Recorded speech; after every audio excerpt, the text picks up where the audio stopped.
Yeah, you did. Go!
Testing 1 2, testing 1 2.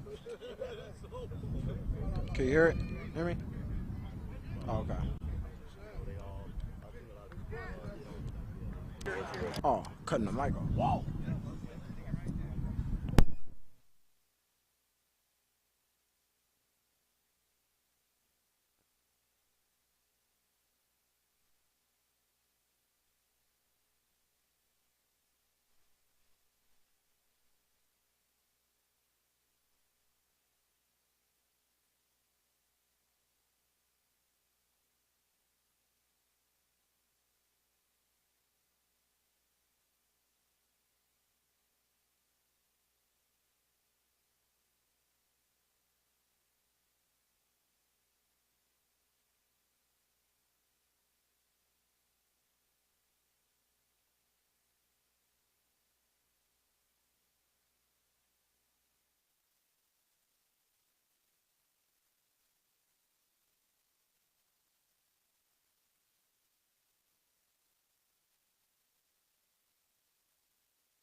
We welcome you to Chieftain Stadium in San Diego. We're awaiting the Ldfl championship game, the Ldfl Bowl, as the West Coast Lions take on the Inglewood Blackhawks. With me is owner and coach Ron Clark, and big game for you guys. I mean, my gosh, 2 weeks ago in the semifinal, you got out of the gate on turbochargers, and it seemed as though the Apaches were slow to react, but they did make it close in the fourth, and so. You guys are here at the championship game, and how proud are you of your boys? Oh man, proud, super proud, man. I mean, you know, one thing I push, you know, is respect, no talk. You know what I mean? You got to respect your opponent, but football is nothing to talk about. So, you know, semi-pro level, you know, you got a lot of people that talk. You know, like they doubted us, you know, from the get-go. You know, they already had put it in stone, you know, Blackhawks, Apaches, and, you know what I mean, like I told my young guys, bro, you know what I mean, that's decided on the field. You know what I mean, nobody can say this and that, you know what I mean, Nostradamus been going a long time, so nobody can predict the future. But these guys, they did it, man. I already knew, man. I knew it when I got them together, man, at the beginning of the spring, you know, how our season was going to be, man, and they came out, they listened to what we had for them, and they went with the process, bro. So here they are. You know what I mean? Championship day, West Coast Lions.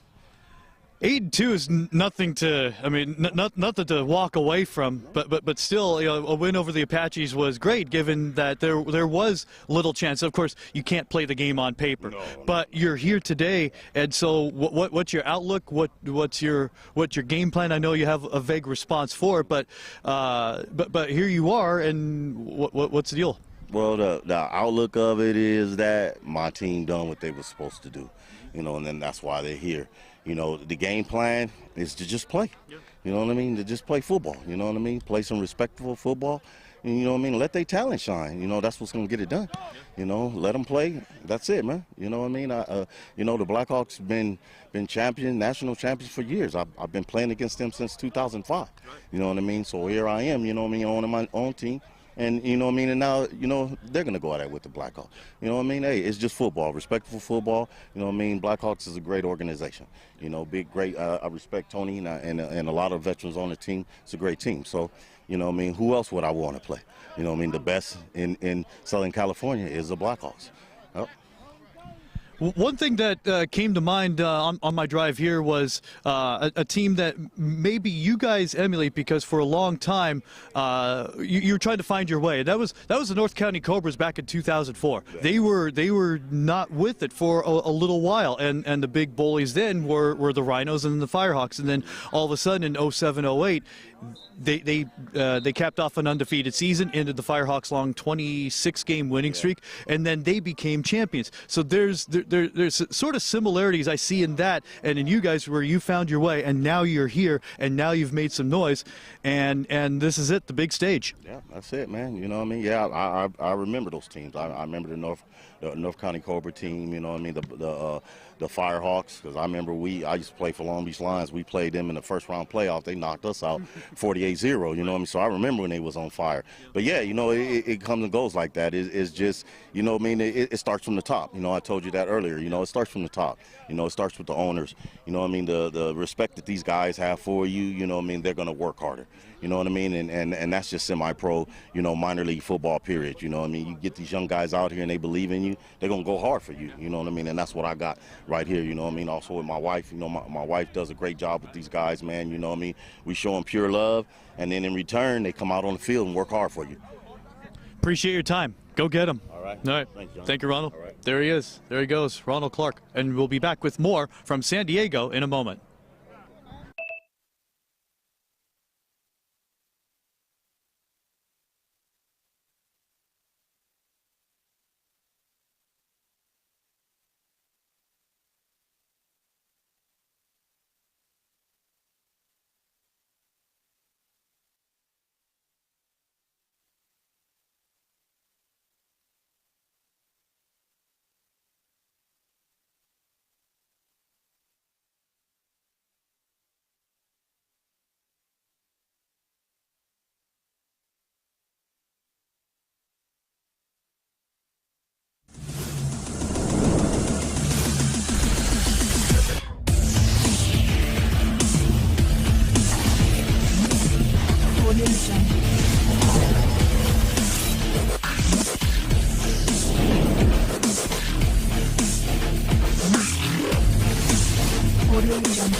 We're back here at Chieftain Stadium in San Diego at 13 minutes before kickoff, before the LDFL Championship game. First time in the spring that this league has operated, and today's game features the Lions and the Blackhawks. With us, of course, is Tony Reed, the head coach of the Blackhawks. 18th time in 20 seasons. That is a remarkable number.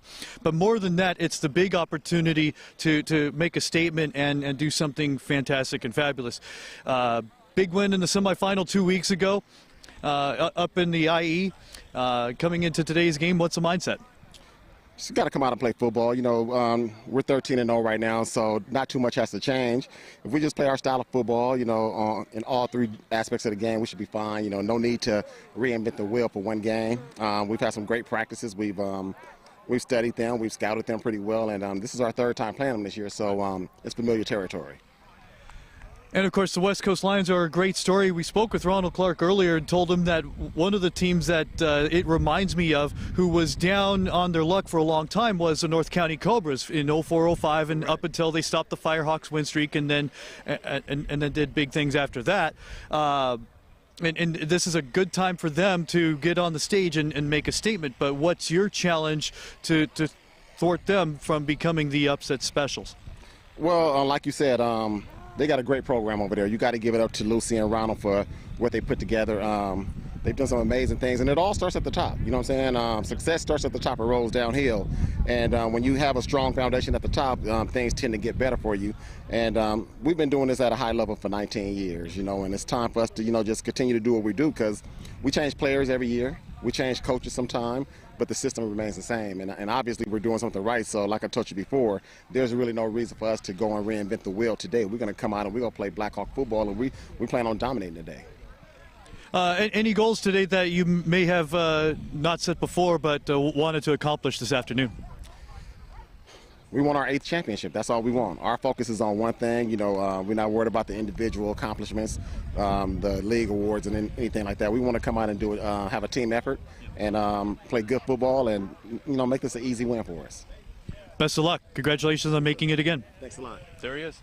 Tony Reed, and we'll be back with the kick. Oh, this is a mic. I'm supposed to hold it to my mouth. We'll be back with the kickoff in just a moment. Hey, what's happening, everybody? This Coach Black up here getting the game ready, getting this clock ready, because you know I'm the clock man. I'm the announcer, sometimes I'm the DJ, but my DJ over there, DJ behind him. We got cultivator imaging in the house. We got a good semi-pro football game. This is wintertime right here at Jackie Robinson. Like we always say, this is the field of dreams, man, the match, home of the stars, and I know it's going to be some click-clacking and some stars out here today.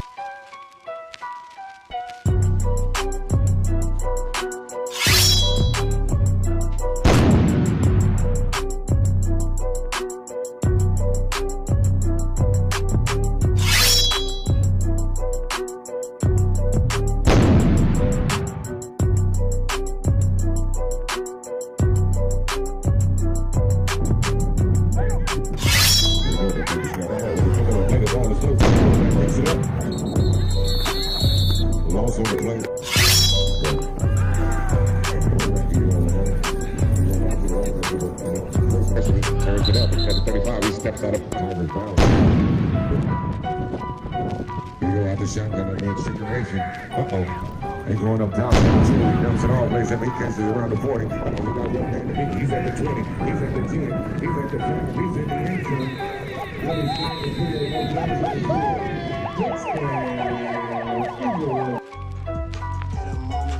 That's the boy good. What a pass by the play, Robert. Yes, it was.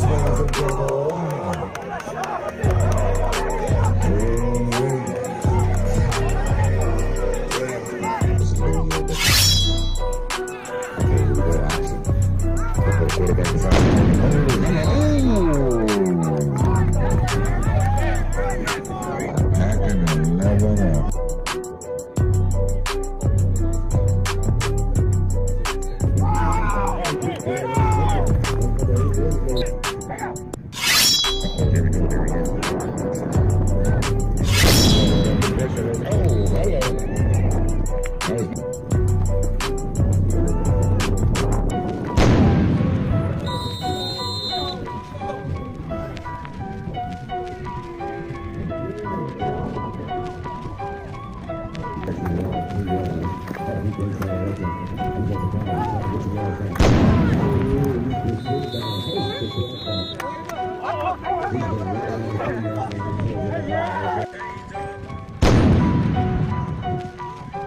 Little skill kick, onside kick. Oh, there he is, number 29. He picked it up, ladies and gentlemen. That's my main man. Oh, he plays the tackle. He shoots the tackle. He breaks down around the 40-yard line.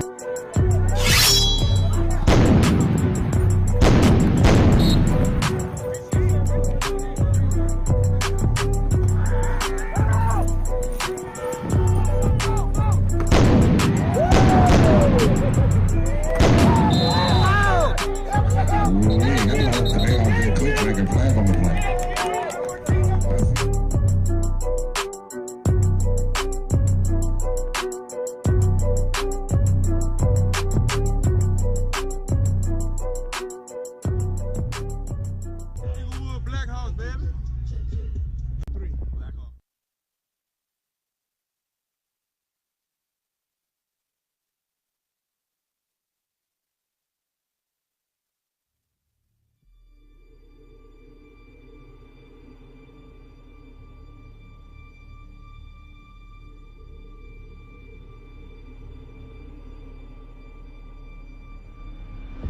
Who the fuck don't respect me out here?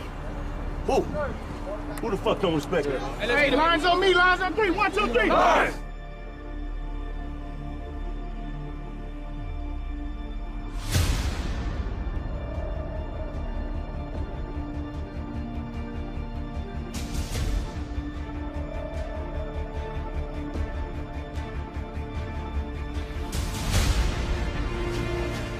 Y'all coming in now, getting the fruits of shit that we've been building. Stop fucking abusing it, man, and take advantage of it.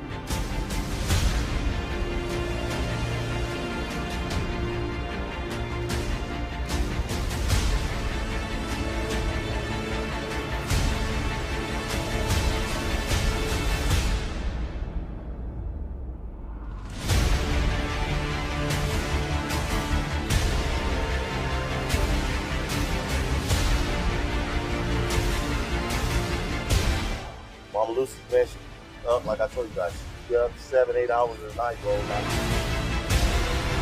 Whatever that lady set her mind to do, do it. You know?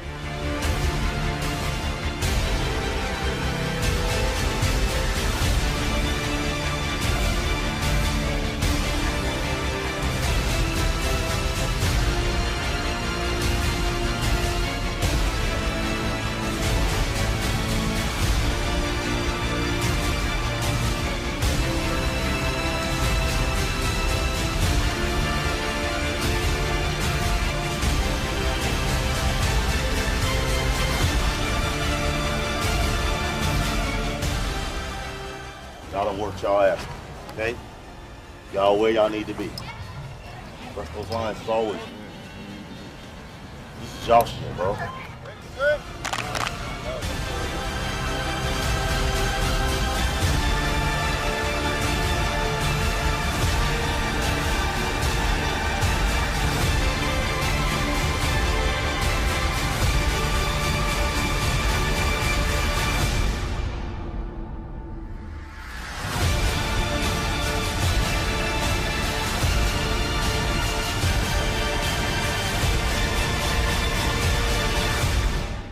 You guys know me, I'm family first.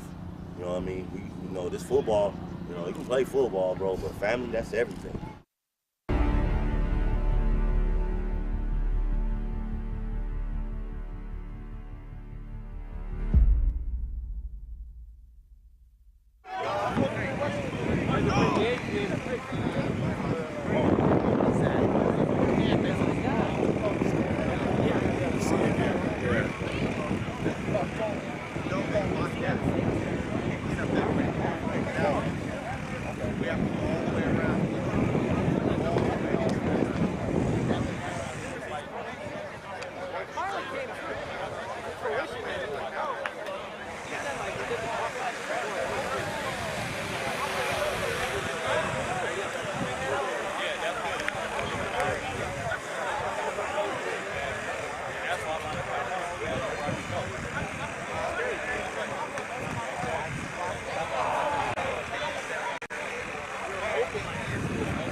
4.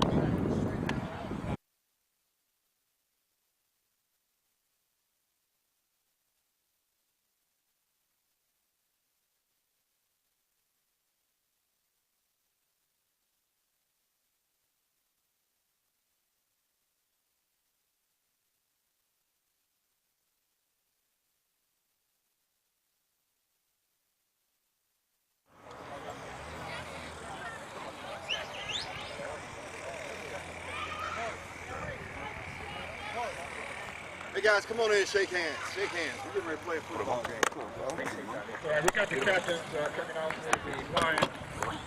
Number 55. Number 5, Lamont Thomas. First and foremost, congratulations to both teams for making it this far. Thurston Hollis II. Certainly have my respect, and we want the best team to win the game today, whoever that may be.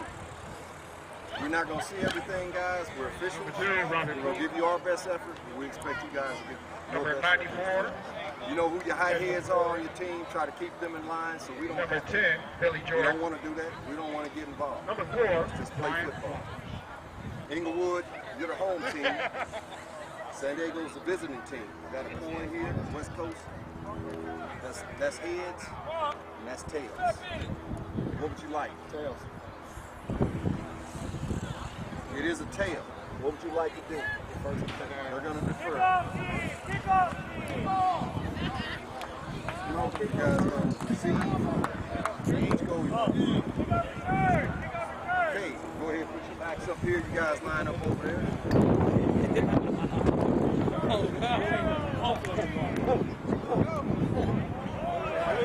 The Lions come to toss and will defer to the second half. Inglewood will get the ball first. Ready for this shit. They not ready.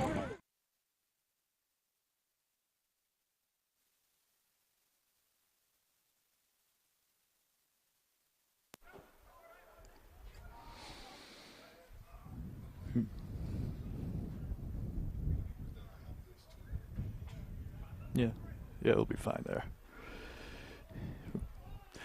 Good afternoon, ladies and gentlemen. Welcome to Chieftain Stadium in San Diego, California, where we present to you the first LDFL Bowl. This championship game pits the upstart West Coast Lions taking on the Inglewood Blackhawks. Hi, hello, how's it going? Alongside Grady Tucker, my name is John Tyler. It is great to have you with us on AG Sport Video. Hope you enjoyed today's game. This one features an 8-2 Lions team not many believe would make to the championship game, but for the Blackhawks, they steamrolled 13-0 overall, and they are making their championship appearance for the 18th time in 20 seasons. Grady, this is going to be a fantastic game, and when we spoke about the Lions, when we saw them in the semifinal a couple weeks ago, when they came out of the gate running, something special was going on with them, and here they are in the championship, and what a great accomplishment for them. Absolutely, JT. That's one of the things that we saw in that playoff game. And then we turned around, and I actually had the opportunity to see them a few weeks before that. And they were actually playing the Blackhawks. Now, I don't know that the Blackhawks had their full complement of players in that particular game, but I tell you what, the Lions certainly came to play. And I expect that again today, where both teams are probably going to be fully loaded here, and will certainly come in, high-powered offenses, very solid defenses. There's a few key players that have played at other levels here that we're looking forward to seeing today. And for the Blackhawks, a very convincing win over the Silverbacks in the semifinal to the tune of 56-0. You don't expect anything less from Inglewood, and it's no surprise that they're here once again in a championship. No, it's no surprise, but one thing I don't want to do is overlook these Lions. These Lions have overcome everyone basically saying that they didn't have a chance. I think most folks, to probably include myself, thought that the Apaches would more than likely have the best opportunity to be here based upon the lineups and so forth. But you don't know which team you're going to get at this level from 1 week to the next. So the Lions are here, and they are game, and they have a full sideline, and got a chance to talk to both coaching staffs on both teams, and they're expecting to come out with a high-powered ball game.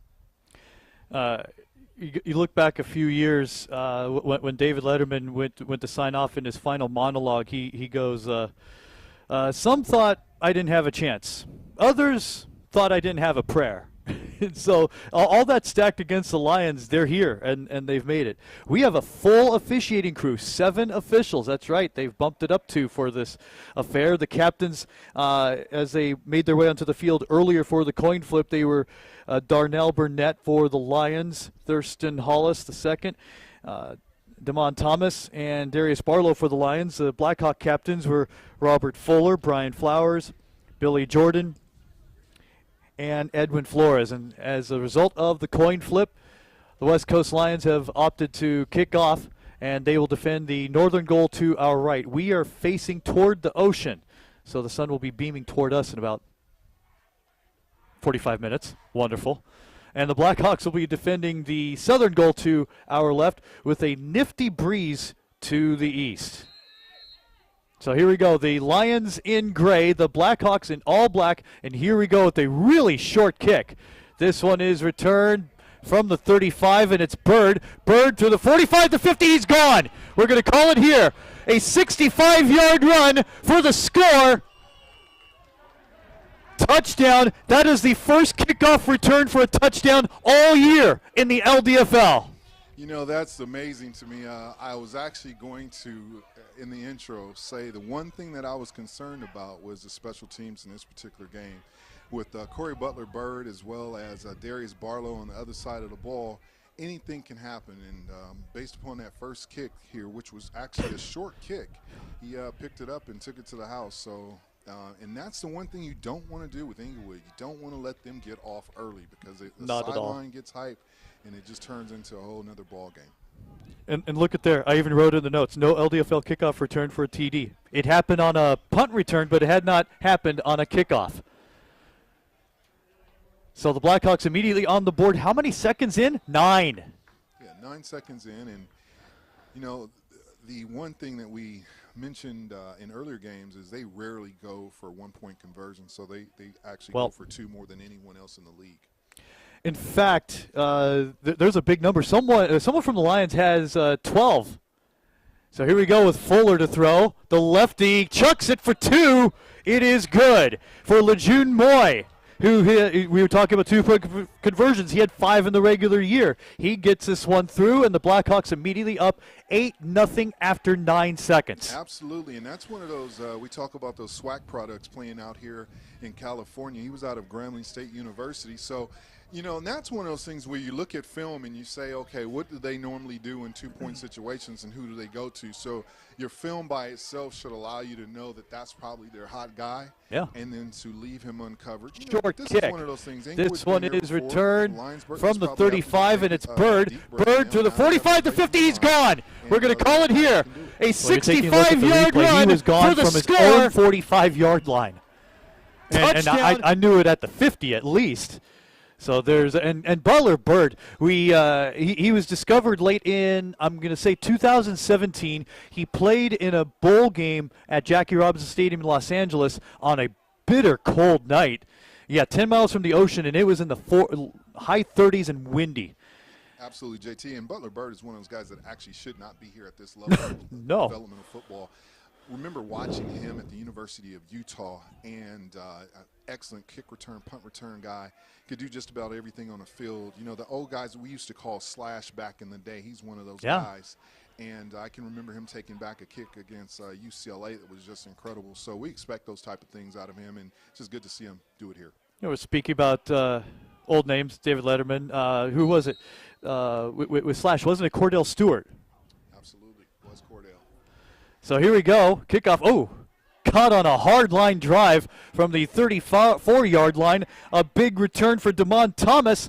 The 5'8 return man gets to the 47-yard line. 20 yards on the return. Line up. If you take a short kick. And you have to also understand, I know you did a great weather report before the game, but this is another thing that we have. We have swirling winds here, so they're actually playing toward the wind here, and they decided to kick the ball short as well. And they had a decent return, not the same result, but they did take the ball into Inglewood territory on the first play. I think one of the things that would just make it absolutely dynamic is to have a kicking game like a Michael Scott, like a Jonathan Johnson. Oh my gosh, we're naming kickers a minute into the game. Yes, we are. But we were looking on the field before the game started, and their kicker was trying from 45, and it fell short. So if they're going to do any field goals, it's going to be from real close. 1st and 10 for the West Coast Lions. Blackhawks have not yet operated a play from scrimmage yet. The throw is almost caught at the 37-yard line. Let's see. No, ruled a reception. Thought the ball slipped out of his hands. 1st down on a wonderful throw by Darius Barlow, who's had a wonderful year. Absolutely. Darius Barlow has been able to take the ball, and he was actually he would come into like a wildcat type position where they had another quarterback, and I guess they were so productive doing that, they looked at this championship game and decided to go ahead and have him as a starting quarterback. Very dynamic young man. I've actually coached the young man, so I know what he's capable of doing. He's very aggressive. He can run the ball, throw the ball. He's a 3-4-2 player. 1st and 10 for the Lions, and everyone moves except this, well, close. But there was movement. It's a lot of simultaneous motion. We'll see who was the guilty party. And of course, there's 22 referees on the field, so they're all pointing in a different direction. That's kind of how that works. It'll be charged to the defense. And 40 more on the sideline. Well, and it was wonderful. You always talk about road games and long travel for each team. The Blackhawks on their bus had 30. The Lions, I saw them roll off with 40. And so that was wonderful to see. They're all here. Absolutely, and it's going to be a long game. Inglewood tends to put up a lot of points. The defensive lines. 1st and 5. He's in trouble. Barlow looking at the 30. He needs a 27. I think he's got it. He should at the 26. A 1st down for West Coast. Forced out by Bird and Flowers.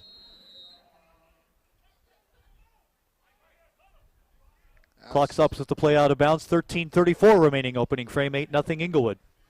Yeah, I didn't know that they would stop the clock this early in the game. Normally they run it pretty much until the 5 minutes of the first half as well as the second half. So I think they fixed that. They're rolling there. Darius Barlow, as we said a little earlier, is pretty intense. Now we're going to see what happens as they get closer to the end zone.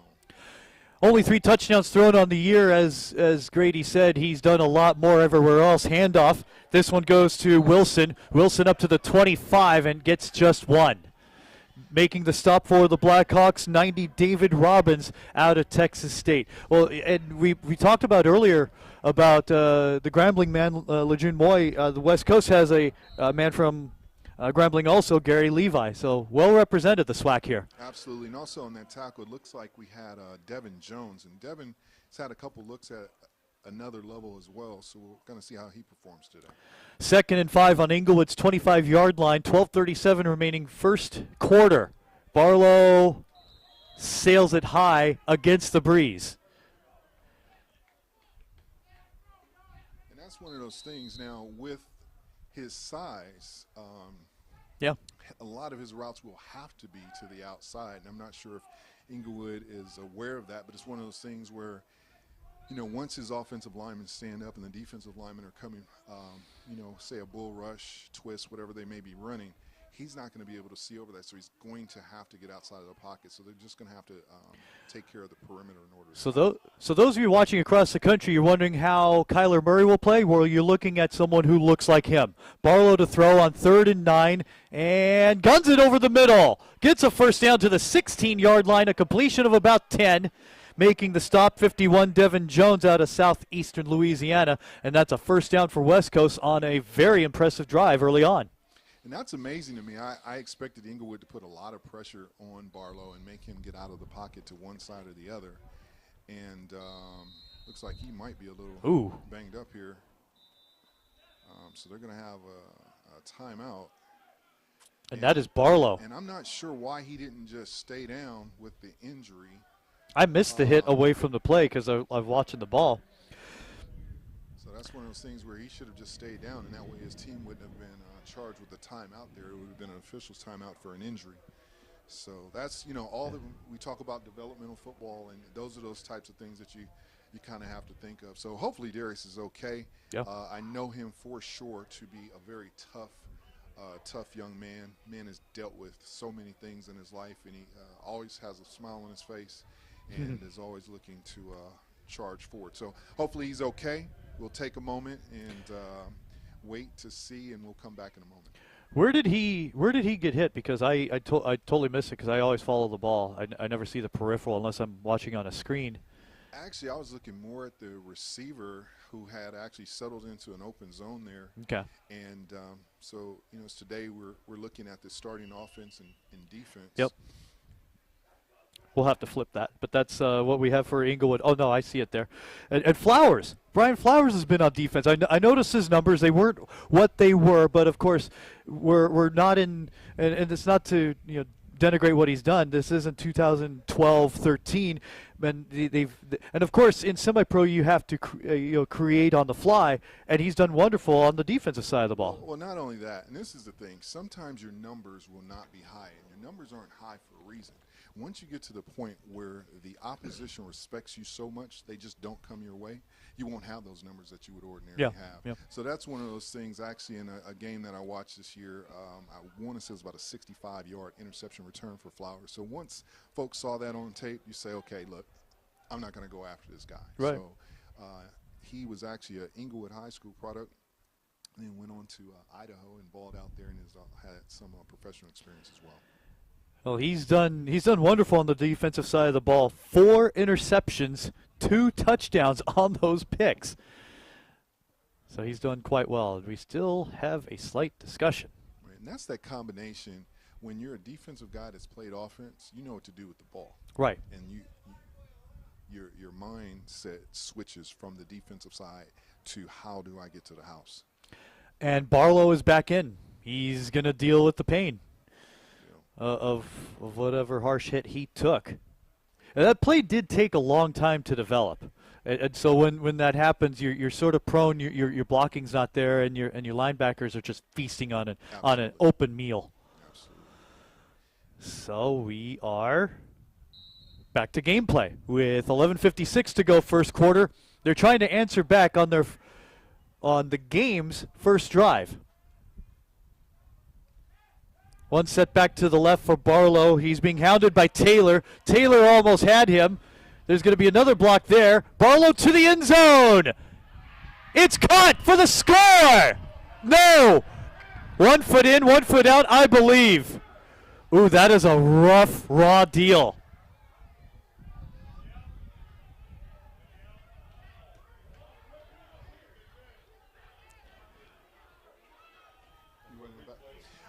One set the back pass to the left intended for Barlow. for He's being Arisel hounded by Malcour Taylor. Jr. Here we Taylor go. almost had him. There's going to be another block there. 2nd and 10 for the moment. Let's see.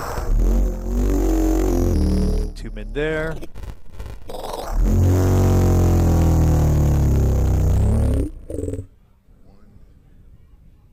Gosh, it's on the line. It's on the line. It's on the line, back the line.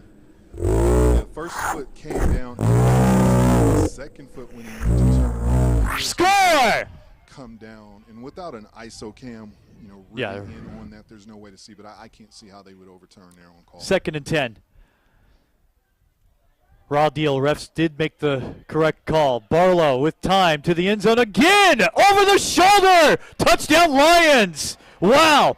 Richard Mindoro makes the reception, and the Lions are on the board for the first time today. And that's an amazing play by the quarterback there, Darius Barlow, where I was actually looking, based upon the fact that they had receivers go to clear out, I thought sure he would just take off and run.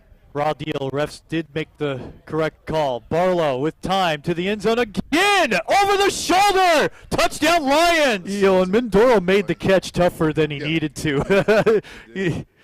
I'm going to EA Sports this one. So I tell you, we knew that coming into the game, these teams like to score points, and that's exactly what we have here. And when Inglewood, if they get the ball here, they will get the ball, and this will be the first time that they have the ball, and I'm not sure the time on the clock right now, but 11:38. 11:38. Going for 2. Barlow against the grain. He'll take it himself, and he gets the 2-point convert. And here we go. We're tied at 8. 3 minutes 22 seconds into the LDFL Bowl. We'll be back in a moment. My gosh. Going for two. Barlow against the grain. He'll take it himself, and he gets the two-point convert. And here.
So we're back in San Diego, set for the kickoff. The West Coast Lions have just evened things up on a rather impressive drive. This kick, not that impressive. That's going 15. Oh, don't do them wrong. It's a 50-yard line. It was out at the 50. That's such. I've always hated the assumed spot. The ball went out at the 50 clear as day, and they're going to only credit him with a 10-yard kick. Can't have domes in every stadium. Can't have a camera over the field to see where the ball exactly went out. The guesstimation here really hurt West Coast. And I'm thinking based upon the way that they actually kicked that ball, I don't think they mind that too much. A lot of teams worry about their kickoff coverage team, and that might be the case here. So they swatted the ball, give the ball Inglewood's first opportunity on offense, 45 yards out.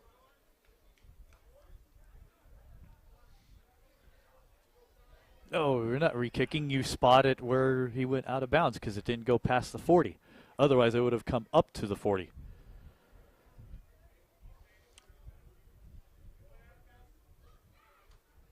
Okay, so he gave him an extra half a yard credit. So this will be interesting here to see how they set up on offense. And I tell you, the one person that I look at here.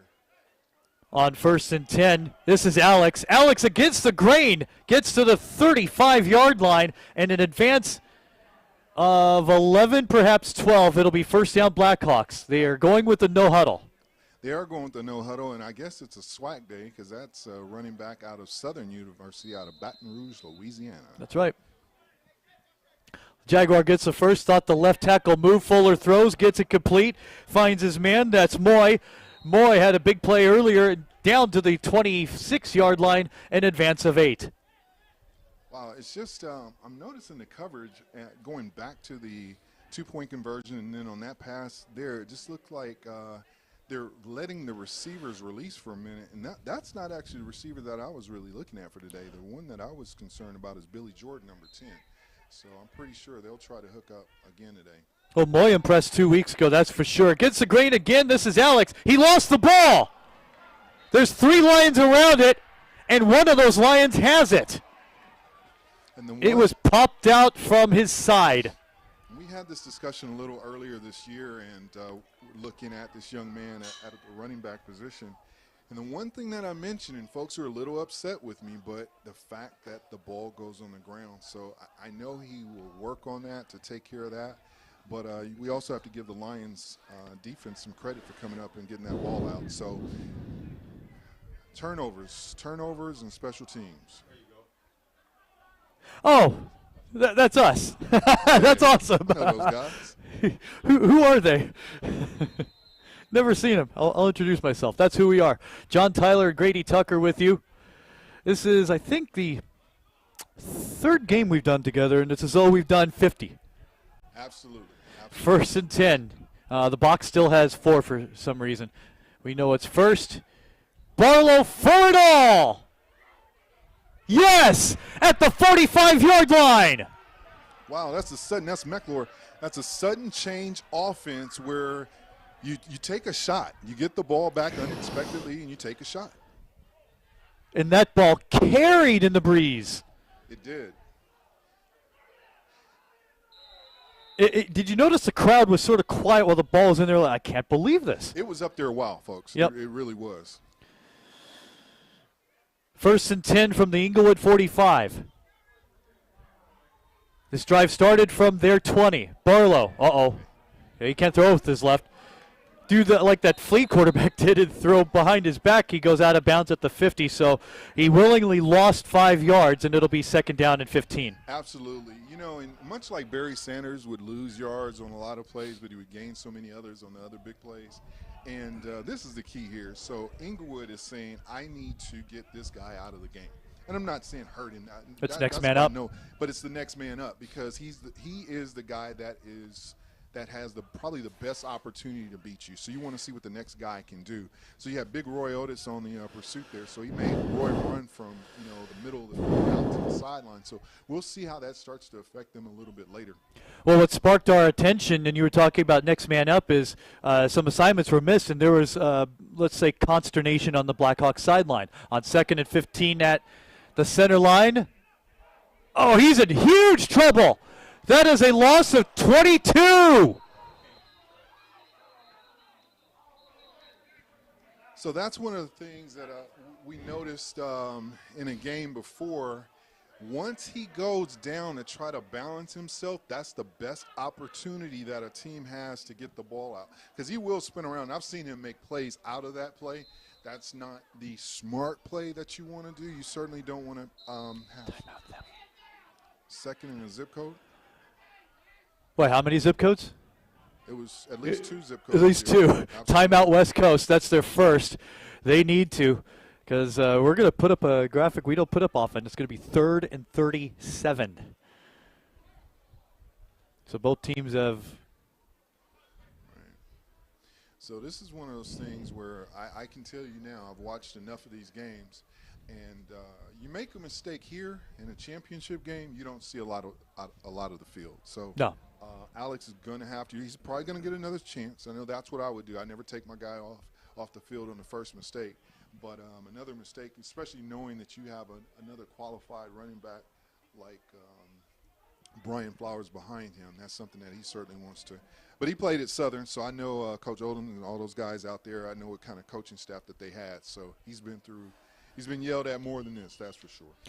You just saw the replay of their first down play on the fumble recovery. You could have read a book, and the ball would still be in the air. So they're back at the 29-yard line for 3rd down and a bunch. And that's just something you can't do, and we've yet to see a quality run. In fact, I don't think they've ran at all. So it's about 36 yards. Ouch. Here on 3rd down. And I have a pretty deep playbook in my head, and I don't have a plan for that. So no, you don't. Here, normally what you do is you try to get half of it, just get yourself out of your own way, and just kick this one away.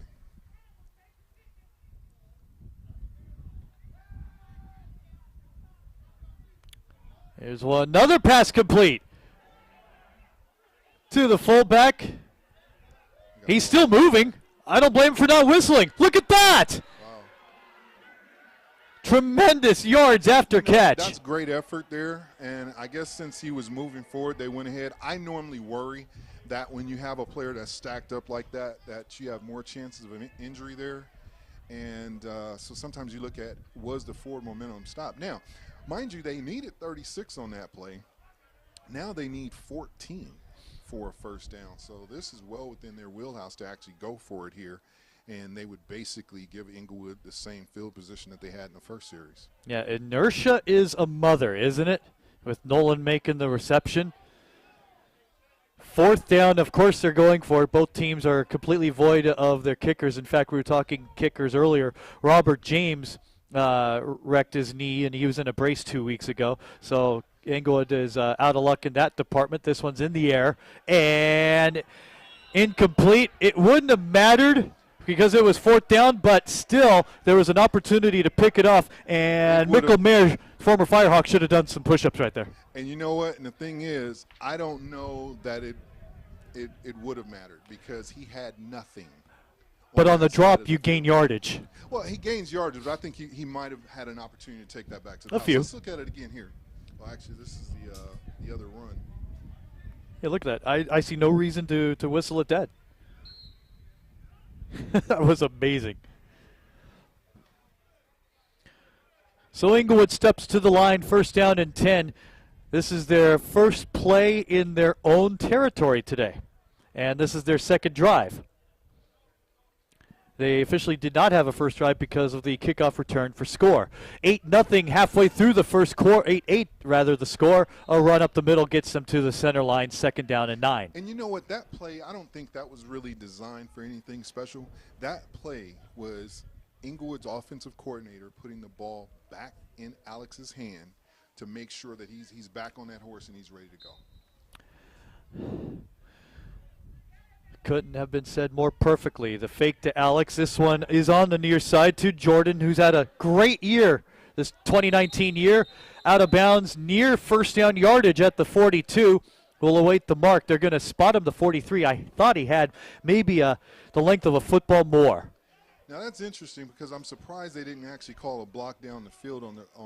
Now you're allowed to block. However, the ball was actually in the air when that block occurred. That was 3rd down. Oh, look at that. That was a blast. Wow. I mean, not our experience here today, but the hit that we saw on the field. That's Big Jackson, I believe. 45, Isaiah Tahafe. Yeah, that was Christopher Jackson there that got knocked over. And wow. That's knocking over a big man right now.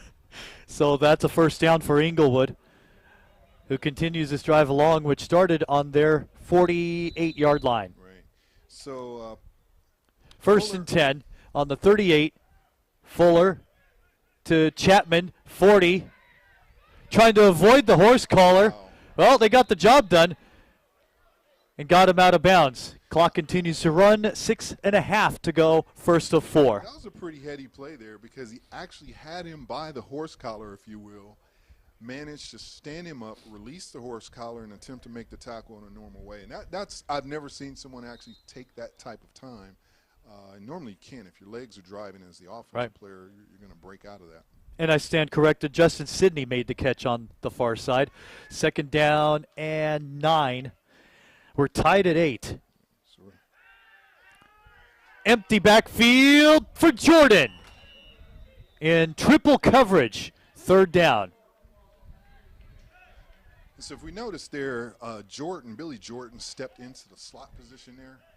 And when he did that, he had cover 2. So what he was going to do, he was going to sit behind the linebacker and in front of the safeties there. So that one, you can almost read the offense sometimes. So if I can see that from up here, which is a different vantage point, they're going to have to pick up on that. And if you also notice, number 11, Darius Barlow, is coming in on the defense as well. So he's at corner. And they have more than enough horses. I'm actually surprised. So 3rd down. Yard line to make the 28-yard line, tied at 8. Inside 5:10 to go in the 1st. This one's caught by Jordan. Eludes one, dropped at the 20, still up. And they're going to give him forward progress to the 20-yard line. That's a completion of 17 yards and a 1st down for Inglewood. Absolutely, and what they're doing here, I could see that from here. Once those backers come up, he's just going to settle in an open zone. He's probably going to go to a post right now. It's wide open. Even though you see a safety sitting there and a backer going. And this one's for Sidney, no good. Little far from his reach. It was Brian Flowers in the slot, and it'll be 2nd down. Right, so they'll change that for Billy Jordan. They'll change that post to maybe a skinny post because they're looking at the depth of the middle linebacker. They're looking at where he's settling. He's almost like in a Tampa 2, if you will. So he's rolling back into that. So also the corner route might be open just because the safety will open up to the inside. That'll leave that outside wide open. Standard 4-3 for West Coast. This one's high, and now to Flowers. Flowers finds a hole to the 15-yard line. Usually he bounces it to the left, but this time north-south down to the 15. Absolutely, and that's one of those things where you have the you have a situation where now you have fresh legs at that running back position. So he has that burst, that bounce, and like you said, most cases he would take it off tackle and then bounce it to the outside, high step, and he's normally in the end zone. The box is having a devil of a time adjusting itself for third, so if you see lines there on it, it's third down. They need the 10 for goal to go. Fuller to the end zone for Sydney. And they were jostling for position. This one's no good, and it's fourth down. Wow, and Barlow was in coverage. Absolutely, and that's excellent defensive play there for them to be able to come over. And Barlow's on the other side there, and so it brings up a fourth down. We'll see what they do here. Well, we know what they're going to do. There's no other choice. So they actually have, 5 yards to go for a first down. So what I'm thinking is they may just try to draw them off sides with a hard count here. I mean, you could burn timeouts in the first half and really not worry about it that much. I mean, if they have to resort to that drastic measure. And they're trying with the hard count. I saw 5 moving, and 2 of them were Blackhawks on the interior. That's incredible. And you know the count. Yeah. Well, we talked about it, penalties. Penalties and special teams. Well, Inglewood, to their credit, 8 penalties a game. That seems like a lot, but it's not their normal number from years past. 8.2 a game, in fact. Clock runs with 2.5 to go, first quarter. Crazy 8s on the board. It's 4th and 10. Fuller to throw, swing pass to Flowers. He might get it. 15-10, he got it. And drilled at the 6, a carry of 14. Or an advance on the pass play. And that's one of those things where Brian Flowers, we've had that discussion, hammering the nail. So we hope this young man gets right up, and he does. Ooh, we had an injured player down. And quickly up. McClure, 13. Yes, it was. So it looks like he has all of his faculties together, and it'll be goal to go from the 6. I told you earlier, once you put the ball on the ground, there's a tendency for them to pull the running back, and that's exactly what happened in this case. So we'll see how this goes going forward. 9th play of the drive, 4th and goal. This drive started on the 48-yard line. Lots of whistles. Another timeout charge to the Lions. So they'll be down to 1. It is nice. It's a decent breeze, of course, coming off the ocean. But of course, with field turf, the turf, getting the sunlight is usually about 20 degrees warmer. And shoot, I remember years ago, having quadruple headers, where in the dead of summer, where players would be squirting their cleats just to cool their tootsies down. But it's not that bad today on the field. We took a look, got a good feel for the field of play. Absolutely, and it's the thing that I take away in this particular situation is they've used 2 timeouts in the first quarter. So, and this seems like this could be a tight game, and you want to make sure that you have those timeouts going forward. So, and they really didn't have to take the first one because they would have had an injury timeout anyway. That's right. But because they did take the timeout, he was able to stay on the field for that play, and they didn't have to bring another quarterback in. And that might have been the thought process there.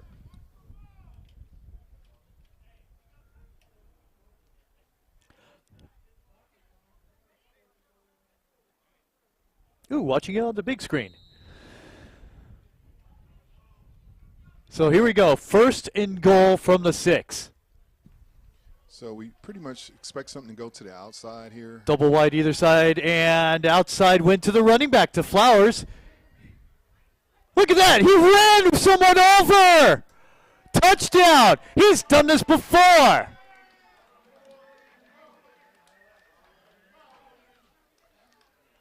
I went out and talked to Flowers before the game, and he had that look in his eye, and I've only seen that look a few times, but every time I've seen that look, that's kind of how he runs. So still early in the game, but we know he's locked in.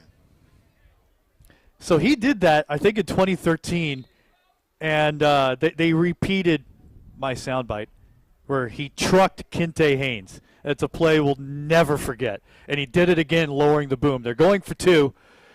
Alex to the end zone. Oh, what a catch to wrap around the defender for the score.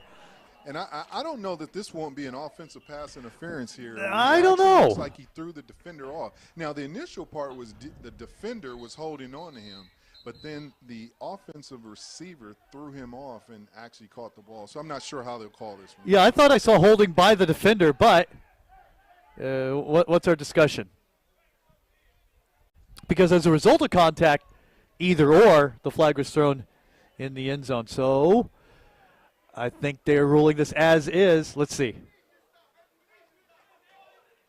Holding defense, as we thought, or as I thought.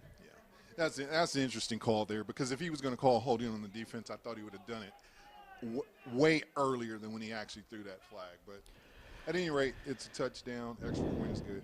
And with 2 minutes to go, first quarter, the Blackhawks are up 16-8. Here on AG Sport Video, you're watching the Ldfl Bowl.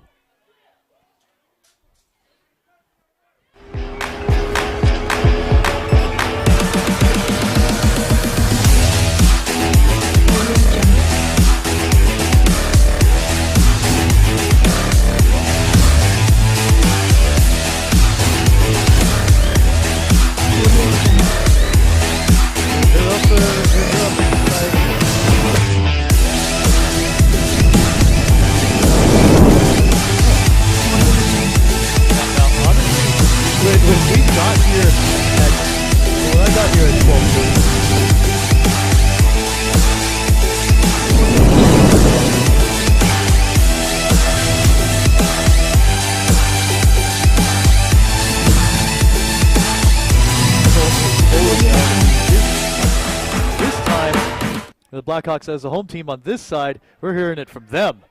Out of bounds for a touchback. I failed to understand the reason for the Bronx cheer, but we'll let it slide this time. 16-8, Inglewood on top. Well, I guess it's one of those things when you don't have a kicker. And Find someone. And you get a touchback. That's a big deal. It is a big deal. Shaquille Haynes is, well, he drew the ire of Tasha Reed when he knocked over the Gatorade bucket and still continued jaw-jacking toward anyone that was within his voice range and just needed to be calmed down by Tony Reed. Now, when you're approached by the head coach, that's a serious issue, and it needs to be remedied immediately. 1st and 10 for West Coast. 8-2 on the regular year. Won by 12 2 weeks ago in Downey. Nice to have a 2-week break before championship. Everyone's healthy and ready. This one on the handoff drops to a knee and loss of about 2. Ooh, we have an injury, though. And that's in the, hate to say, ligament area. Could be the calf. Damon Thomas needs medical attention.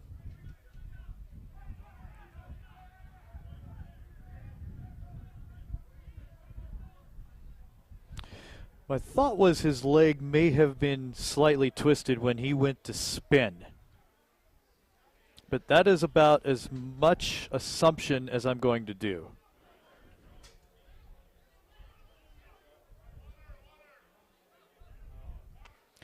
Inglewood comes into this game 10-0 on the regular year. It's their 18th title appearance in 20 tries. They've averaged 45 points a game, only giving up 13 a contest. West Coast comes into this contest on the regular year 8-2. It's their first championship game. And Thomas is up, so that is a wonderful sight. He's up and able to leave the field under his own power, which is pretty surprising. Looks like he was hurt a lot worse than that, and that's great. That's great that, not that he was hurt, it's great that he was able to get up under his own power and run off the field. That's good to see. Tell you what, I worked PA of the semifinal in Covina a couple weeks ago. Wonderful facility. My gosh, couldn't get any better than that. And this one is good too.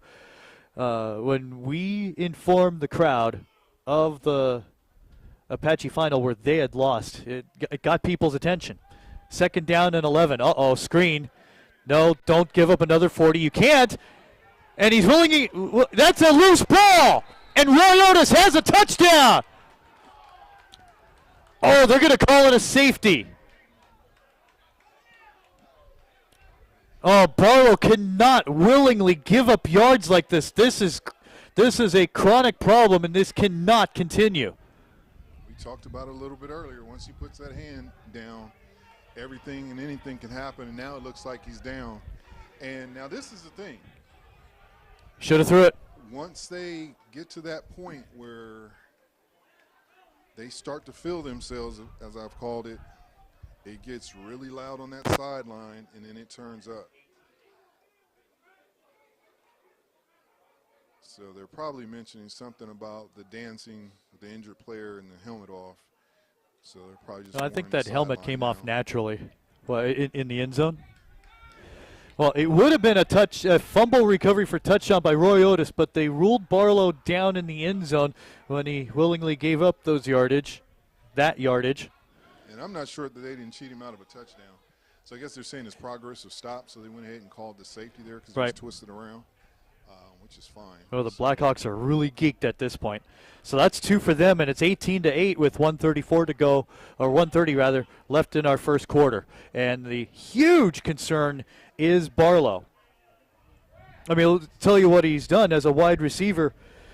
Caught 30 for 167. He averaged 22 a catch, 7 touchdowns in the air. Running, he ran 24 times for 220 yards. And, of course, a lot of that rushing came as a quarterback, and as you could tell, he improvises on the fly. But and as a quarterback, and possibly the most important component of your offensive attack, this is a concern right now. Well, the thing is, you have to protect that asset, right? And you can't keep putting him in positions to have to make all the plays, and at the same time, he has to have a limitation factor, and he's in pain.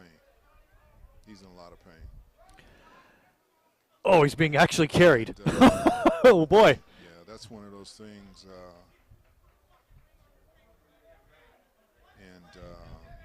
And that's Ronald Clark carrying him off the field. They are a family over there, and that is absolutely what they're about, and that's how he feels about him. We were talking about this before we got Ronald Clark on camera about grown man strength. And we were talking about pushing and shoving, not just carrying someone that's maybe 200 pounds about. That's just love for a player. It that's is exactly what that is, and that's what Ronald, Lucy, that whole staff and organization. Yeah, no meat wagons here, and we hope not to have one of those here. So this will be a free kick from the 20-yard line, and they can either punt or simply kick off. And the option, it looks to be that they will kick. Now, this is normally a free kick, so it's free from a tee. So. Well, they'll get more yardage. I would imagine. I hope. You'd at this almost point, assume based upon previous standards, you're figuring they're going to have the ball probably on the Lions' 45-yard line if we just take a guess. Yeah, that's my guess too. So here we go. Oh, he was across the 20. He was across the 20, and this one is high and returned from the 36-yard line. This is a big run for Bird. Bird dropped at the 46-yard line. That's a return of about 15. Now, there is a flag, but the flag should have been thrown at the 20 because the plant foot went past the 20. So I was off by a yard. We'll let it slide this time. And actually, based upon where they have the ball right now, I was right on the money. Okay.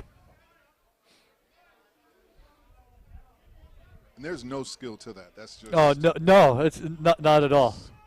Random Vegas guess. So our chief stat of the day is little victories. Absolutely. Grady 1, John nothing. There we go. Competition in everything we do. Right.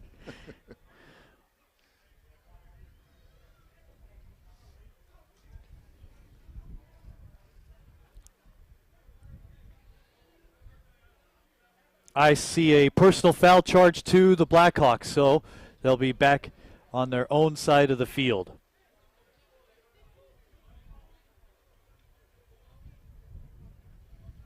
(18-8), Inglewood on top. 1:24 left in our first quarter.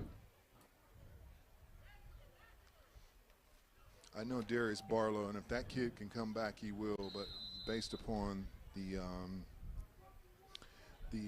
attention he's receiving right now, I'm a little concerned.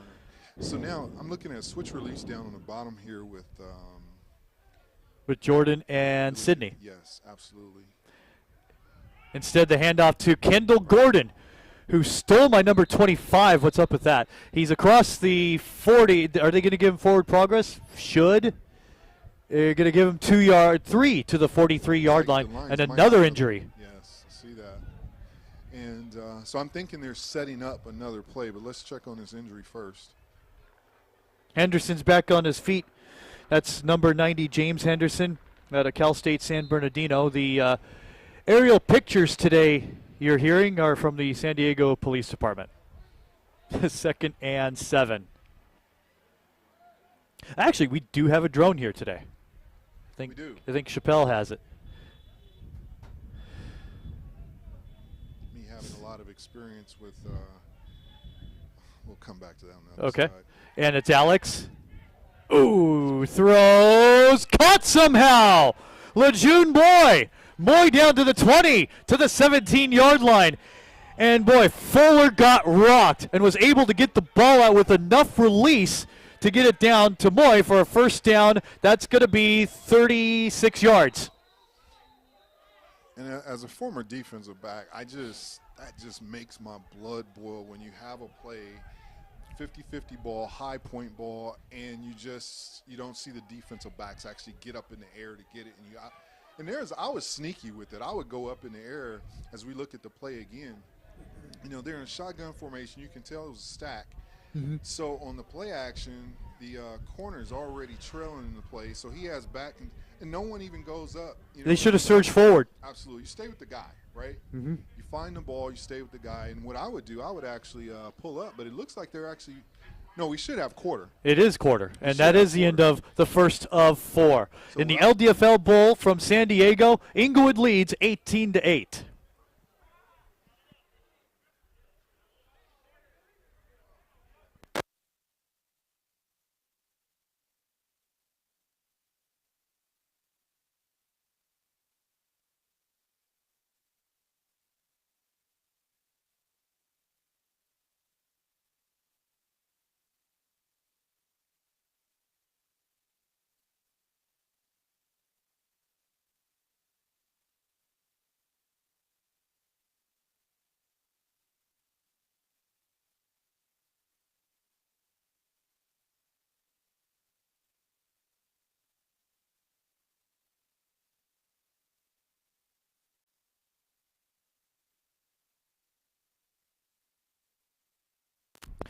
So here we go at the start of the second quarter. They're running the clock? What is going on here? This is madness. 1st and 10 from the 15-yard line, reverse. This one goes to Butler Bird. Bird to the 10, jukes about 3 guys out of their jock, down to the 5, 1st and goal. And Bird, if you recall, we may have another injury. No, they're up, which is good. We're waiting on 45, Isaiah Tahafe, and another injury timeout.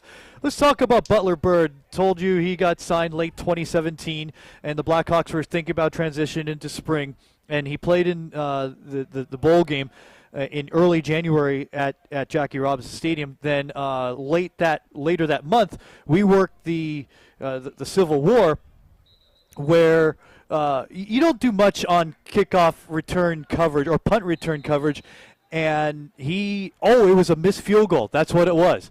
And he returned it 107 yards. Now, of course, that was against they were going at 25%, honestly. Yes. But it just showed you the athletic ability, the speed, the shiftiness of him to do something special on almost every play. Absolutely, and that was one of those things where Corey Butler-Bird, we talked about him a little bit earlier as he was at Utah and some of the things that he did.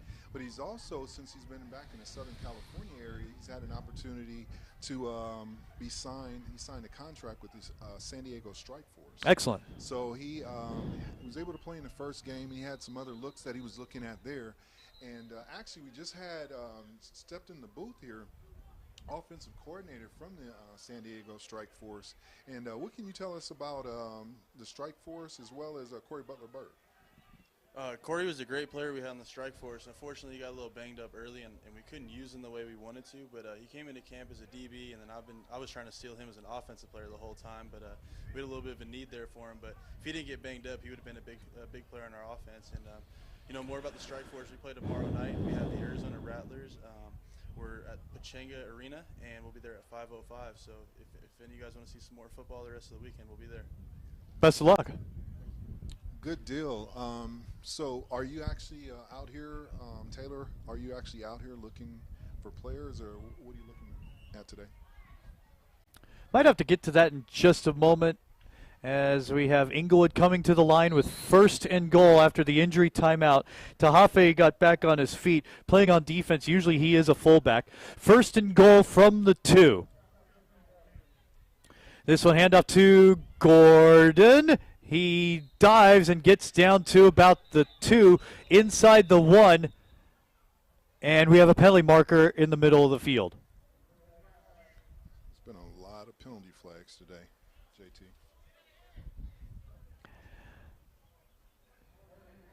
Holding on the offense. More room at least, but still you lose yardage. 18-8, Inglewood on top. We play with 1:01 elapsed in our second quarter. So they'll operate from the 11-yard line. They accepted the penalty. The repeat, 1st and goal. So here they, I think that's Alex at the running back position. Pumpty Fuller throws for the end zone. It looked to scrape the turf. It did. Intended for Jordan. So it'll be 2nd and goal. Absolutely. And that's one, as a cornerback there, based upon the fact that he can't go any further outside, you have to position yourself in between him and the ball. And really on that, you should be able to take that one back to the house if you jump that, based upon the way that ball was thrown. That's why you normally throw it to the back and to the outside. That way if you don't catch it, no one else will. Yard box is off. It's 2nd and goal from the 11-yard line.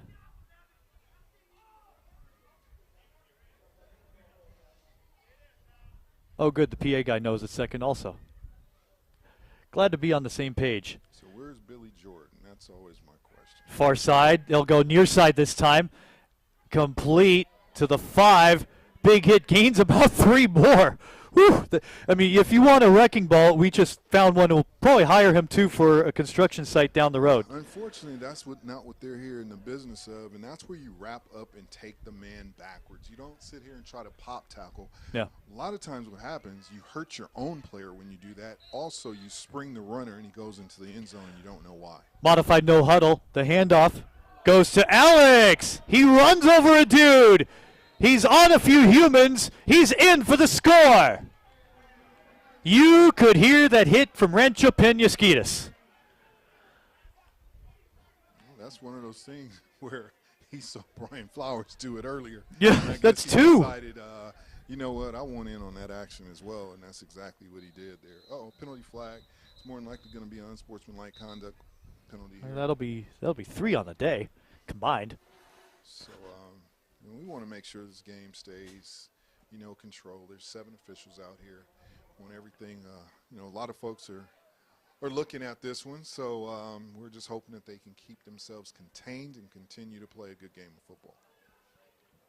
Well, it's one of the big things that we have with this vehicle of this webcast, because if you'll recall with the Civil War last year, it had the chance for McLeod Bethel Thompson, who had a wonderful game that day, to play in the CFL, and replacing Ricky Ray, who got injured, which unfortunately led to his retirement. In that one game, he led the Argos on a game-winning touchdown drive to win the contest in Toronto. He did, absolutely. And, developmental football, that's one of the leagues that they can go and play at. So. And stuff like this is a wonderful opportunity to advance and grow. They're going for 2. Well, might as well. Reward. Oh, no, it got loose before it crossed the goal line. Oh, he almost raised his arms up. We don't want a Seattle situation, do we? No. That's not what you have there. The ball, it may have gone out of bounds, and anyway, it was recovered by a Lions player. But we talked about this a little bit earlier. We talked about Alex fumbling the football. Yeah. And again, it just happened. That's true. Yep. I know that they're not going to tolerate that. And honestly, if you can't, 1 minute you score a touchdown, you're dancing, next minute you cough at the wall. You can't do it. Bottom line. Yeah, it gives up points, it gives up yardage. So they come up the field and they only get 6 out of it. 12:23 remaining until halftime. Your new score, Inglewood 24 and West Coast 8. So after the first drive by West Coast, they have given up 16 points. And that's one of those things where you have to stick to your fundamentals and do the things that you're supposed to do out there. Now the key is coming back out in this series for the Lions. Will Darius Barlow be back out on the field? You might have heard it. Yes, my ringtone is the dial-up sound. Oh, for West Coast? 5, 7, 9, 10, 11. We're good. Excellent. I've played against a certain team before when they had 12 players on the field, so I'm a little. Well, it's won a Grey Cup for the Alouettes when Mark Estelle was with them back in 2009. See if we can shoehorn your conversation. Here we go on the kick. Squibber returned from the 15-yard line. And look who's returning it. Look who's Barlow? It is! Yes. Oh, my goodness. What is he doing with his life? And what did I tell you earlier? I said if he was in a position that he could come back in that game, he was going to be back. Best way to do so. Well, continue. You were talking with Taylor Jimson. With Taylor, yeah. Yes, Taylor. So we left off. You were talking about the strike force and what they were doing. And what are your goals? Are you looking at some guys today? I'm always looking at guys. I know this is a competitive level, and especially guys that are in the local area. We want to see what talent is out here. So absolutely, I'm always looking. And do you have a tryout coming up? We do have a tryout. Next weekend, we will be out in Compton at Dominguez High School. I believe it's at 9 o'clock. Registration will be at 8, so we'd love to see everybody out there. Sounds good. Taylor, we really appreciate you. I appreciate you for having me. 1st and 10 from the 48-yard line. They operate in Blackhawk territory. This one on the handoff goes to Thomas. Thomas, the 5'8" running back from the San Fernando Valley, went to Pierce College. He gets to the 46-yard line where he stopped there by, among others, Chris Benson. That's one of those things with the now is make sure they keep a balanced attack. They can't keep running the ball every play. So they want to keep the defense honest. They have some pretty stout linebackers back there. They were actually sending all the linebackers as well as the front defensive linemen, and they were coming back with their ears burning. So now they're going to change that up, and I would take a shot here based on the fact zero safety. Oh, yes. 2nd and 8. No, Barlow dropped for a loss. The Cougars' own Roy Otis. I think that was a WWE celebration. We'll allow it.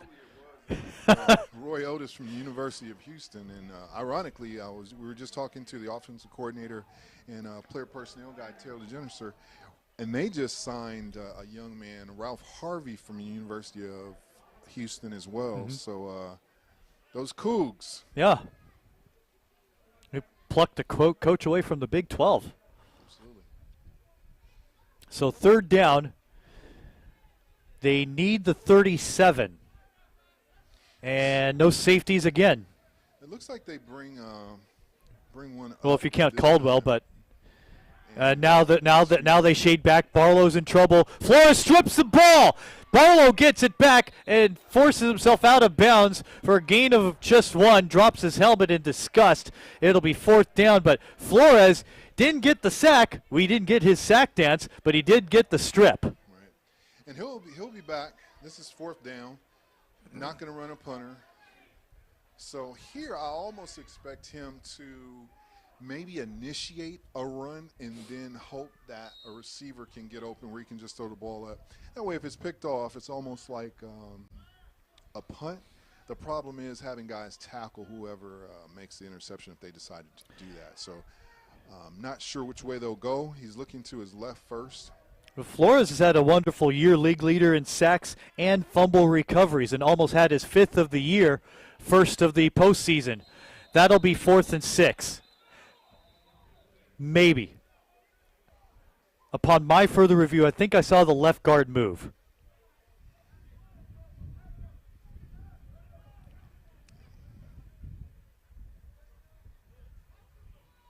Oh, okay. So they dinged the Blackhawks. So it will be 4th and 6. 31, who is it? Luis Montez. I want to call him David Woods. He wore 31. He goes, what else do we have to do? So 4th and 6. I definitely like the Lions' chances at 4th and 6 better than I did at 4th and 11. So got to go upfield. On empty, Taylor rushes him. Barlow tries. Oh, no, here we go again. What is this? That is definitely an ineligible receiver. But it gave us something to talk about and laugh about for the rest of all time. Well, you know, JT, you're the funny guy. I'll leave the jokes to you. You know how I am. I'm very serious, and we're both serious about this game, and I just can't stand seeing something like that. Okay. What you do is you put the guy in a position. Now he has to catch the ball. Now he's injured, potentially injured. Hopefully not. And it's just one of those situations where you've had 3 opportunities, and each time you've done this, and it's just not something that you can do. You can't throw the ball. If you're going to throw it, get it incomplete. Yeah. You know, just stuff it to the turf, right? But once again, that's an aggressive type thing. He wants to make something happen for his team, and it seemed to have ignited their crowd. So we'll see what happens. No. No, thank you. 1st and 10 for Inglewood. Here we go. The handoff to Terrell Alex. Alex to the 45 across and down at the 46-yard line. Good run for him. Going off of left tackle, making the stop for West Coast, 26, Devon Redmond. That's his 43rd, 42 tackles on the regular year, and this one the first in this championship. They get 6. That's a favorable spot. 2nd down and 4. From the 47-yard line, fake the handoff, throws it complete, gets to Gage out of Mount Sac in Glendora, gets upfield, there's a flag, he's into Lion territory, and we await the marker. Is it just me that's tired of penalty flags for today? I'm sick of that color. Absolutely. I see enough of it in the end zone. Okay, fine, that's orange. So we'll see. It looks like they're going.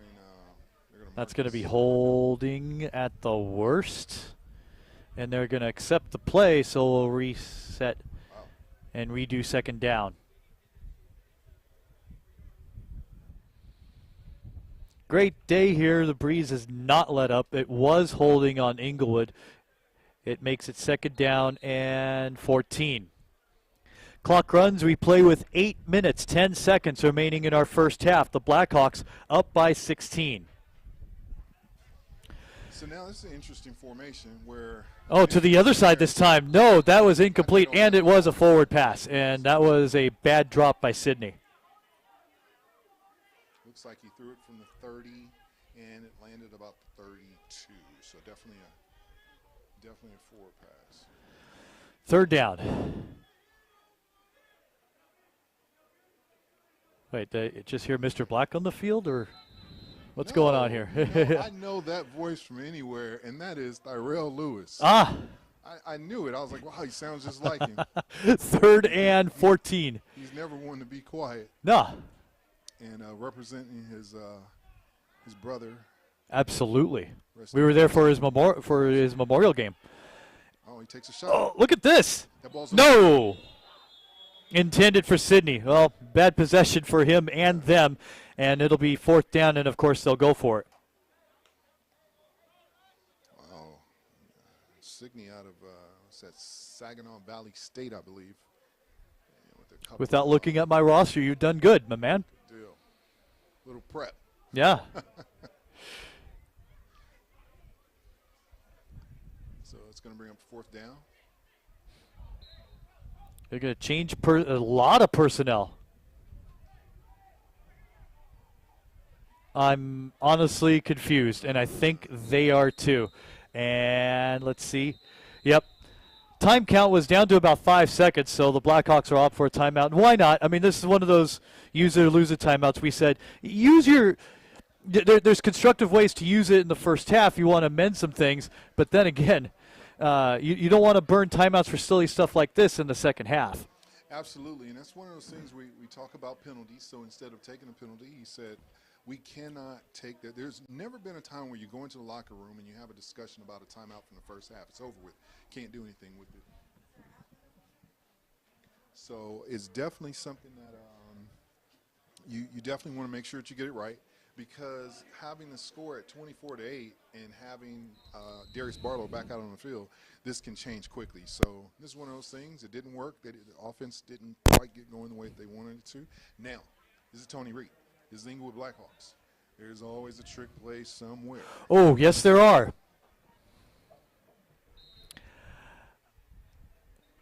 From experience, there's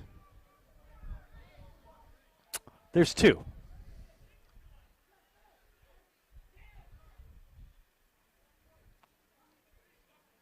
Gauge to kick.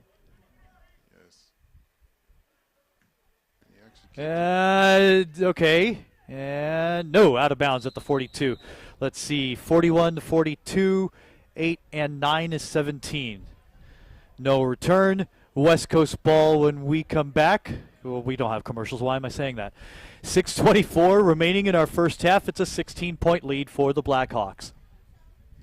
So, JT, I'm thinking that this could be one of the most critical drives in this ball game. I agree. Because you let the Blackhawks go up by more than 2 scores, it's tough to come back. Yeah, forget it. Won't happen or can't happen, but it's pretty tough to come back. But now that they got a stop on defense, let's see what they can do with the ball here. And the only good play in that drive that just happened was the run by Alex. It was thwarted by a holding call. Otherwise, they would have been in position at 2nd and 4 to have 3 plays to get the first. So here we go. 1st and 10. Lions trying to exhort their crowd. Barlow, who I'm sure will be in a hot bath for a month, loses yardage. Bird almost got him. Throws a prayer. Another one answered. My gosh. That's amazing. Right. Arcel Melkor for the 1st down. And, you know, and the thing is, they actually had a mismatch there on that play to start with. When? When it got busted, or when it was? No, actually with the matchups that they had okay. in the slot and on the linebacker there. So I was wondering if they were going to take advantage of that early, and it's one of those plays where he rolls out, and 42 is, you know, that's how they do. Now he's coming out of the game. 1st and 10 on the 33-yard line. That was a gain of 21. Barlow goes out of bounds after being forced out by Travis Taylor out of Palomar College. Gets a few, 2nd and about 8. And I'm wondering why they're rolling to that side, considering Taylor has been doing this for years as far as pressuring the quarterback. And he has some good size to him, but I tell you, he can motor. So what you do in this situation is you want to stretch the defense out. So if you're going to do that, you want to go in different directions, not always go to the same side. The other problem is you're going against the grain as a right-handed quarterback, and now he's done that twice to honestly his disadvantage, even though he was successful the first time. And in fact, he lost one. This is 2nd and 11. Man, he got clocked by Otis and somehow makes the reception. What a wonderful pass, as it turns out, to Melkor inside the 20, and a Lion first down. Another miraculous play. And the kid has heart, and I'm telling you, and if I sound like a fan guy, you know, I've watched this kid and I know what he's gone through, and just to see him take that hit right there and to get back up, and he stayed poised in the pocket. He's the smallest guy out there on the field. Unbelievable. And he threaded the needle and made sure, and the guy, he caught it. His receiver caught the ball, and this guy's tough. Boy, did I favor him. Okay, fine. They list him as 5'6", 150. That's ridiculous. Thin enough that if he were to stand sideways, you wouldn't see him. Like a piece of paper. Timeout charge to the Blackhawks. They absolutely need to regroup. These busted plays have hurt. And usually it's up to the corners and the deep safeties to be able to crash in and make plays instead of reading their keys and seeing what the offense has to offer. But these last two plays that have burned them have hurt them. And you're right. And what they have to do is when your quarterback rolls out like that, you just have to be in a position to help him out. And that's where they were. They settle in those zones. So if he rolls out to the hash, there's somebody on the hash. If he rolls out to the numbers, there's someone on the numbers. And it's worked. 1st and 10 inside the 20. They're down 8. Pretty much a very important drive for West Coast. On a day that is turned cloudy with a noticeable haze, that is false start charged to the offense.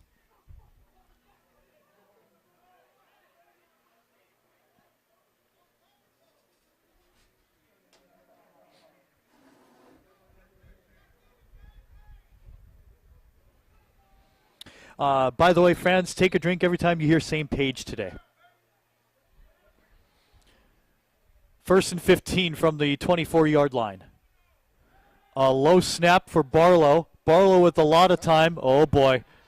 And a worm burner goes incomplete. He had a receiver in the back of the end zone. Oh, I see him too. You sort of have tunnel vision at that height. You only see what you can trying to look over some tall trees. Absolutely. Yeah, I wonder that too. 348, 347, stopped with 347. Probably going to have him push the clock back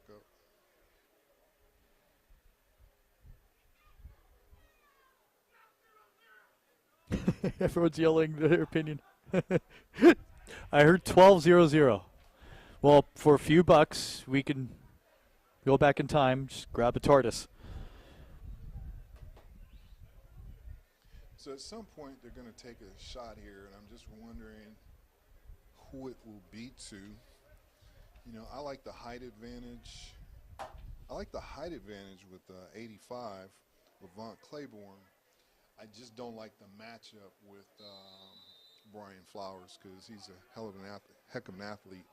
So we'll see what they decide to do here. Or maybe they'll do a cross and switch them up. 2nd and 15.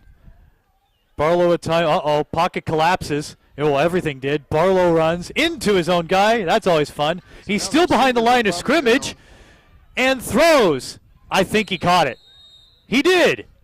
Great catch. 85. Levon Claiborne, who's had some time on the defense, this time makes a wonderful reception out of duress and gets to the 17, gain of 7. No huddle here. 3rd and 7. Well, A generous 7. The Lions are running like 30-second plays, so. Well, if a rhythm works, Okay. why stop it? 2:48 to go in the first half. Down by 16. So Yeah, now yes, down by normally 16. The last person you talk to is where you go. Ooh, yeah, true. Barlow, and it was, my goodness. Almost had a meeting of the minds. Well, and this is the thing, JT, you can't talk to the receiver that you're going to throw the ball to against a player that has done this for a while. So you have that conversation. So the first thing the corner is going to say to the safety is, look, I have everything to the outside. I'm going to feed it to you. I'm funneling it into you on the inside. And yeah, That's straight out of Sandlot. Absolutely. Absolutely. So here we go. Big play, 4th down with 2.5 left in our second of 4. And down by 16. They need a first down. Most importantly, they also need a score. You like the post corner here? Why not? I mean, I get the first down first. Oh, dear Lord. Oh, no. Here we go again. Yeah, I thought that was a block in the back. Really did. Barlow. He may just keep it. Oh, quadruple coverage. It's picked off. Picked off by the Blackhawks at the 5-yard line for Inglewood. Returned by defensive end Robert Caldwell. And that should have been a block in the back, not called. That was a tough one to call. It kind of overall, yes. Side there, but you know the thing there is, you just almost wish he just takes off on that one. But the way that he's made, they've made plays by doing this. So there hasn't been many opportunities for Barlow to get past the line of scrimmage and continue the run. So he's always been flushed back. 1st and 10. They give to Terrell Alex across the 10 rather to the 11. I think I see a flag. They should stop the clock. Somehow it's still running. See when they figure it out. Talk amongst yourselves. We'll give you a topic. The clock's down to 1:40. We haven't even had the 2-minute warning yet. Should have the 2-minute warning. Clock ran down under 2 minutes, down to 1:39. And they're going to call a flag on the West Coast. I don't know. I thought they had 12 men on the field, so I'm not sure what the call is here. Well, don't talk to me about the clock, guys. We never officially had the 2-minute warning, as you were. So they're going to run the clock anyway. It should not run inside of 2. We're played by NFL rules. 1st and 5. Oh, boy. Oh, easy money in the bank. Looking for Moy. Sometime we will stop the clock. Yes, 1:21. Watch the white hat. I know. I'm at a loss for words too. I know. Don't worry. Don't worry. Sorry about that. No, it's okay. We could be in. Yeah, it's in the breadbasket. It's against the body. It's a soft ball. It's not going. We could double check. Yeah, we know. 2nd down and 5 from the 20-yard line. That was nearly 35 yards. Alex on a big run. 35, 40. Gets across midfield, and he's on the run. Eludes 1 and 2 to the 45-yard line. What a run. 30. Make it 30. I can't count. 45 yards on the run for Terrell Alex, who burst through a hole. And timeout, Blackhawks.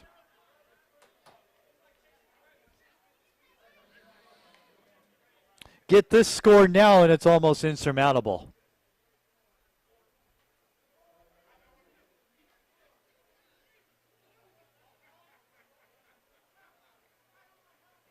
While we have this moment, the man to my left graduated from USC with an MBA in hand.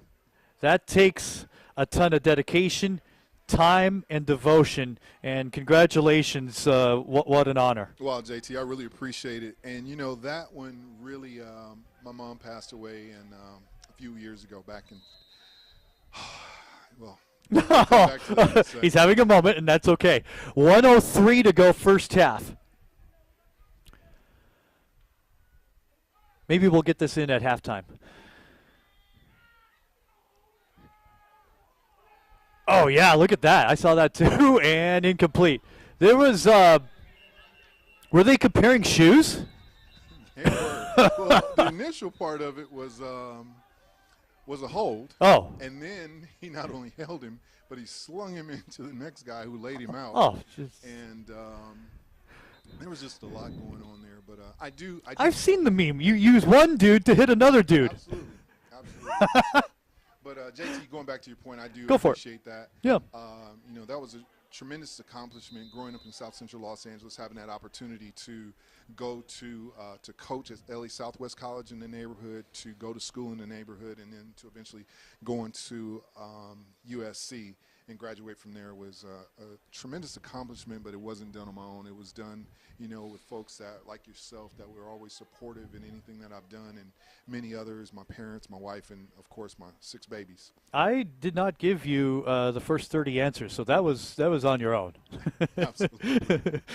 No, I appreciate that. No problem. Thing that I did that for another reason. It wasn't just about me. It was to get these other young men and women that have the opportunity to go to school, to go back to school, and also know that it's never too late. Understood. And you've been such a great mentor to many of these players over the years. So here we go, 2nd down and 10, Flowers. Flowers bounces to the right.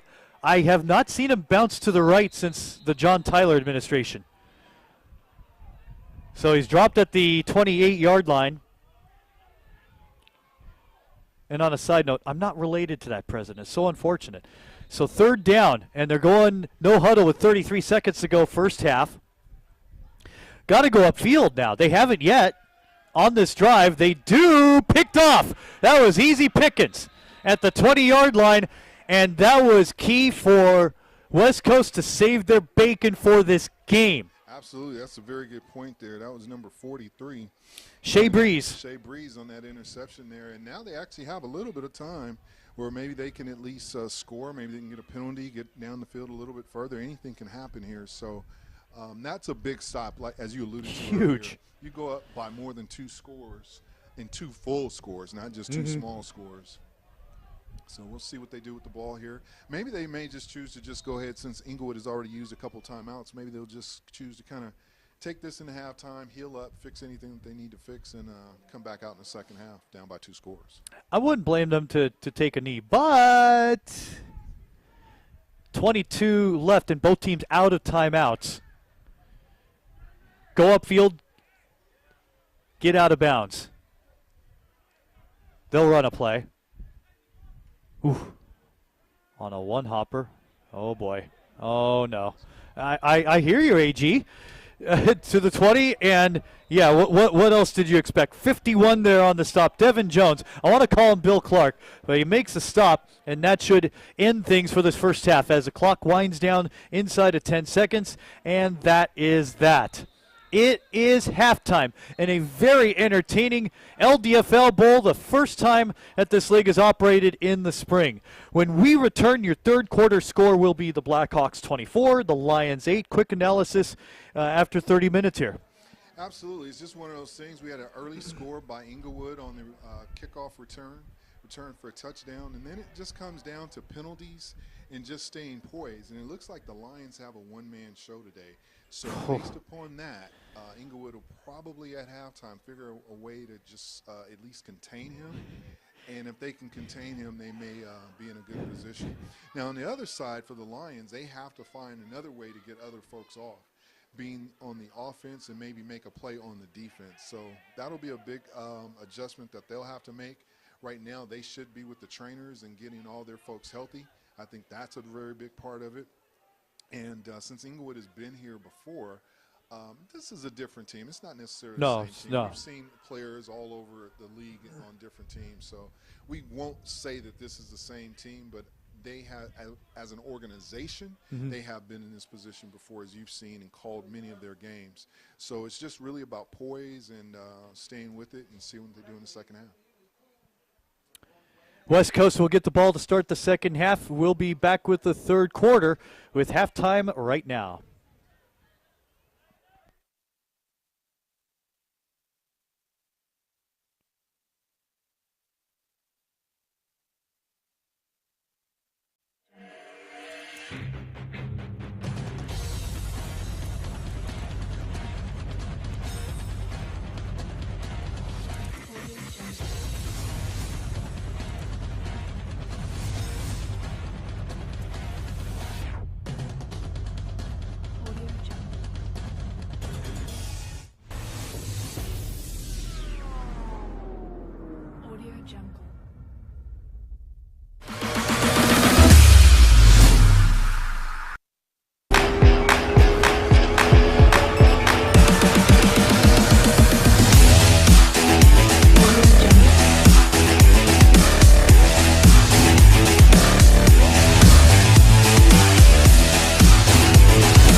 Lost it all in my wrist. This can get personal.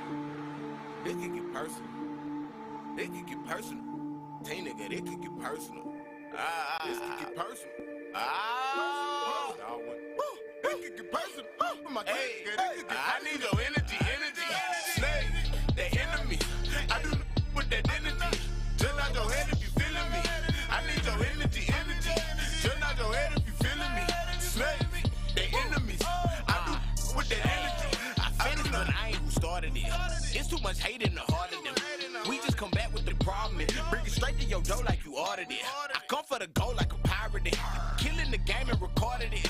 They don't want to see me go forward this, but I get it and run it like Forrest. I got that fuego. Damn it, Ldfl. Brain is a gun go bang. Bang on them all of them fall. Falling in line up and brawl. Brawl for your ballin' no point. Point me the way to the in the thinking the tank might make it a bang. But Big Bang Hank ain't ever had a choice. We move it deep. To the left, to the right, cause on Susie Street. Hundreds on your kicks and make you move your feet. Plus I can't be beat long as I move my feet. Right, why me move my feet? I need your energy. Oh, snake.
Hey, what's happening, everybody? It's Coach Black up here getting the game ready, getting this clock ready, because you know I'm the clock man. I'm the announcer, sometimes I'm the DJ, but my DJ over there, DJ Beata. We got cultivated imaging in the house. We got a good semi-pro football game. This is wintertime right here in Jackie House. Like we always say, this is the field of dreams, land of magic, home of the stars, and I know it's going to be some click-clacking and some stars out here today.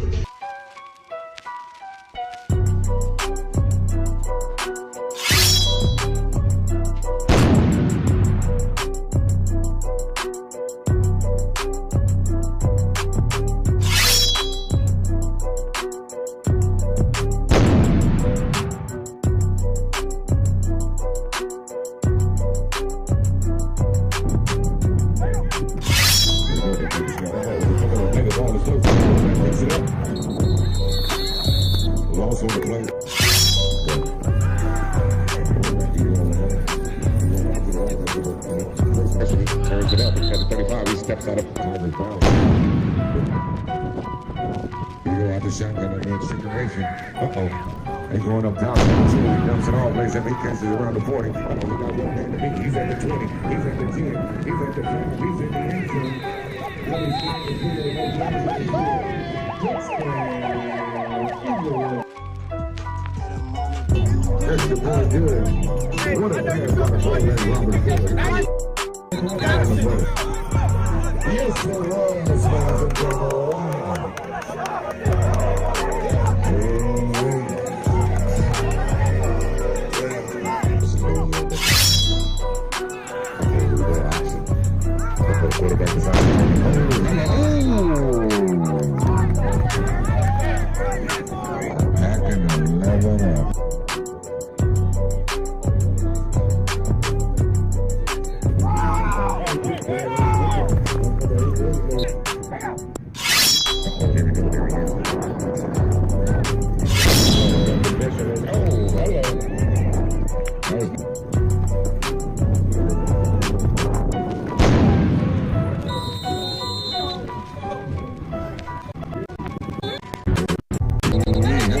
Hey, what's happening, everybody? It's Coach Black up here getting it.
So we're set to start the second half in the LDFL Bowl. A key interception keeps the Lions relevant here in this game. They're still down by 16. Mack puts a boot into it, then the return is from the 21-yard line. That's Barlow. Barlow again, and Mack gets him out of bounds at the 32-yard line, return of 11. Scoring plays so far. 9 seconds into the game, Bird a 65-yard kickoff return. First in the year for the league. 2-point convert good. Barlow to Mindoro, 26 yards. Got the 2-point convert, 11:38 left in the first. Minute 59 to go in the first. Flowers had a 6-yard run where he trucked a guy. Did not get the 2-point convert. And then Barlow succumbed to a huge swarm of Blackhawk defenders and gave up a safety. And then Terrell Alex gets a 6-yard score, 2-point convert fails, and that's where we are at 24-8.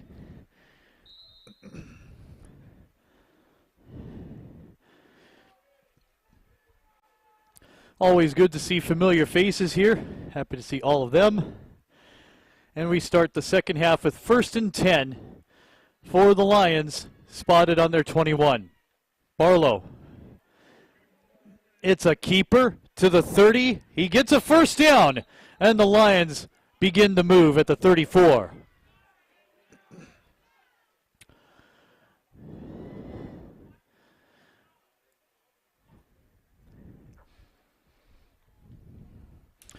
Darius Barlow, a 12-yard carry, moves it up to the 34, 1st and 10 for West Coast. Opening drive of this third term. On the handoff, a big run. This is Hollis. Hollis up to the 42, and a first down for West Coast. 2 unsuccessive drives, and now their fans start to bark.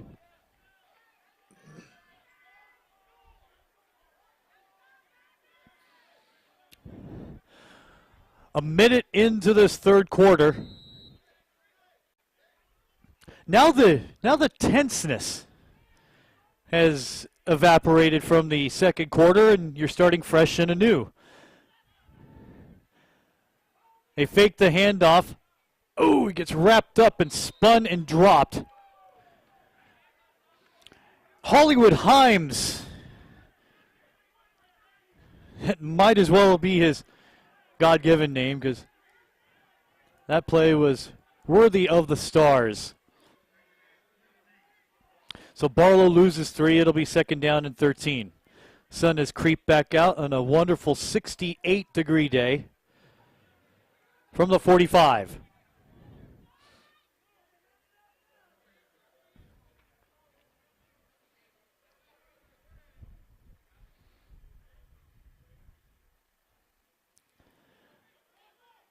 This one swung out incomplete to Lopez. Lopez, ooh, that was helmet to helmet. Yes, it was. Yes, it was, guys. There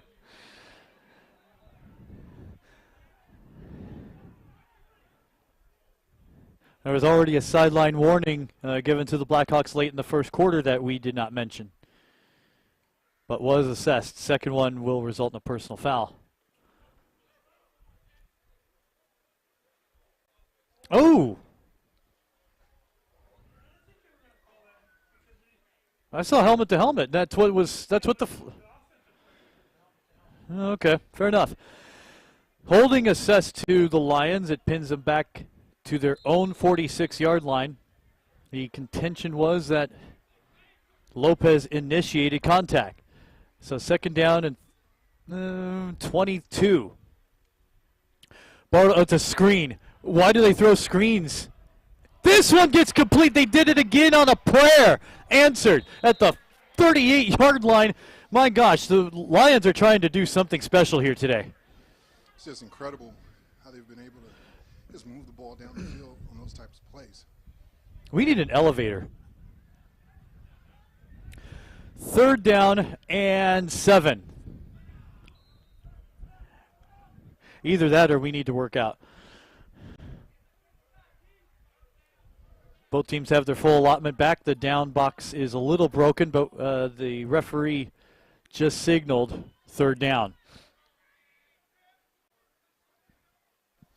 Very important drive here, as we talked about. Looks like they had a long discussion at halftime to change things up. Boy, it was spirited, too. Blackhawks had a very animated discussion at the half. Barlow, he gets away from one, almost through, still up, wraps around. He's doing way too much. The spirit of Fran Tarkenton reeks within him. Sir Francis Tarkenton.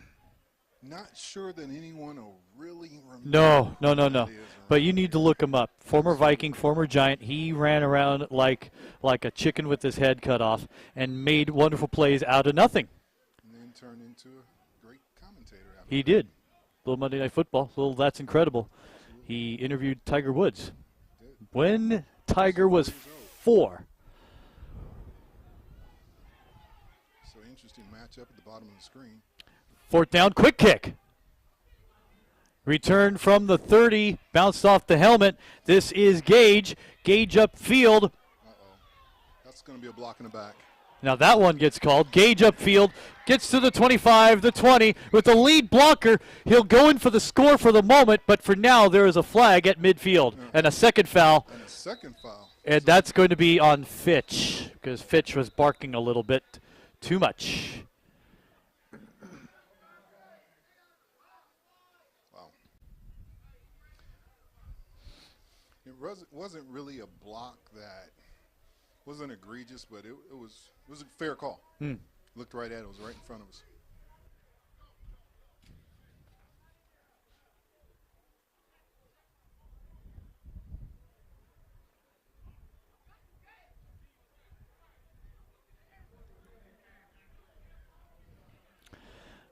Going to be multiple fouls for the block in the back, and then assistant coach Jason Fitch decided to pop wise with the side judge.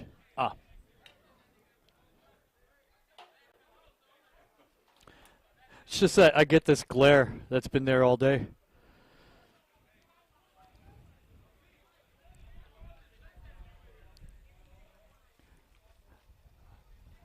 I'm going to lay it down.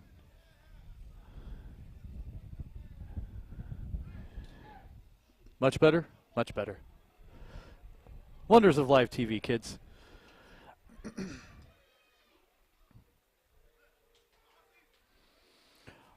Follow the road to the championship at ldflfootball.org.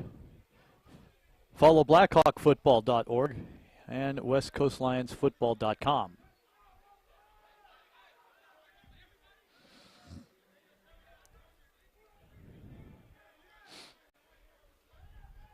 And the 2 fouls will be stacked because a personal foul is or unsportsmanlike conduct is a dead ball foul.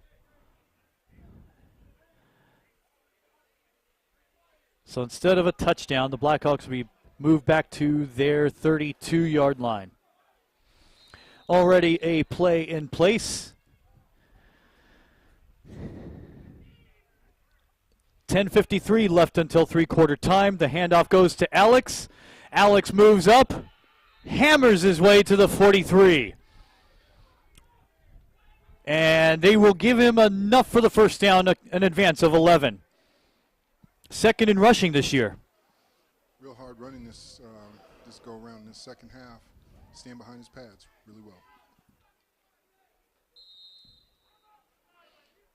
Saw Chris Eddings, Ontario Lacey. Good to see them. Been a few years for each. Alex gets the call again on 1st and 10 from his 43. Goes against the grain, and what he was told was to use his blocking at halftime, but was able to find a hole there and move the sticks for another Inglewood first down. Coach Tony Reed trying to exhort the troops. They told him to keep a level head. I don't think that's ever happened in the history of the Blackhawks, honestly. 1st and 10 at the 46, right in front of our broadcast position. We're in San Diego. Alex again, now he's using his blocking. Just push him upfield. It stopped at the 45 in advance of 1. Making the stop 45 for them. Back from injury, in fact, Isaiah Tahafe, who was down and was able to get up under his own power on a hit about 6 minutes left in the second quarter. That front seven of the Lions is pretty stout. We didn't I like talk a them lot about them during the year, but just kind of watching them, and they look like they're in actually pretty good shape, and they wrap up well once they make that initial contact. They continue in their 4-3 alignment. 2 deep, 15 yards off the ball, 2nd and 8. The give to Flowers. Flowers to his customary left side. 30, 25, keeps running. Down to the 20-yard line and inside of it to the 17. That's always an interesting run, so every time I see him, I think back. If you remember the movie Boys in the Hood, there was a scene there where the running back, takes off, and I think it was a highlight film for USC. for one of the players. Well, if fast forwarding to 2019, if you remember the show the All-American, there's also a scene, a similar scene in that particular one, and that is actually Brian Flowers at Inglewood High School against Beverly Hills High School. So. I think you nailed it. From the 17. Pass for the first time in 3 plays. One hops into Jordan. And that's very interesting. Normally, Jordan is their hot hand, and they have Fuller has a pretty good connection with him as they played with the High Desert Rams previously. So to see them come over here, they normally link up for a touchdown just about every game. So we'll see what happens here. Well, West Coast could not answer or get within striking range of one possession, and the Blackhawks could blow this open here. Second down from the 17, and here is Plumpty Fuller to the 10, and stopped there, a carry of 7 yards as he calls his own number. What I found interesting there is the receivers weren't set on that play, and there was no penalty on there. There were trips, so you can't say that you can't see them. They were having a discussion as far as what they were going to do, and the play was the ball was snapped, and they were never set. So, you know, that's the problem. You know, sometimes you have the opposition on the other sideline, and their coaches may not have even seen it. Correct.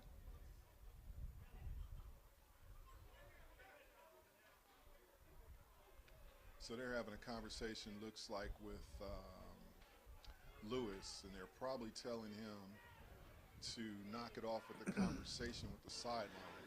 And there's actually a history there. Lewis actually played for Inglewood in the past, so he's very familiar with all the staff over there. David Freder hired to photog this game, getting great shots from field level. Impressive views. 3rd down and 3. What's going on here? This was half speed. This one's picked off. What was that? Everything was half speed. No matter what, the result. Oh, there we go. Little extra. Little extra. Penalty flag? No penalty flag for that. Oh, wow. Huh. Okay. Shock and awe. I guarantee it was indecipherable. That is very interesting. That was I'm not wild sure all if around. There was either an offsides or a procedure on that play, and no one moved. I'm probably more disappointed that he didn't take that back for a touchdown. Normally, when he jumps that type of route, You're going at full speed. Absolutely. Yeah. So wow. So we'll take a look at that one again. Oh, let's do. Jumps a route. He wouldn't have had a chance. Still. Wow. Let's see what the jaw-jacking leads to. Well, a wasted opportunity for the Blackhawks, and now the Lions come up with 1st and 10 from their 10.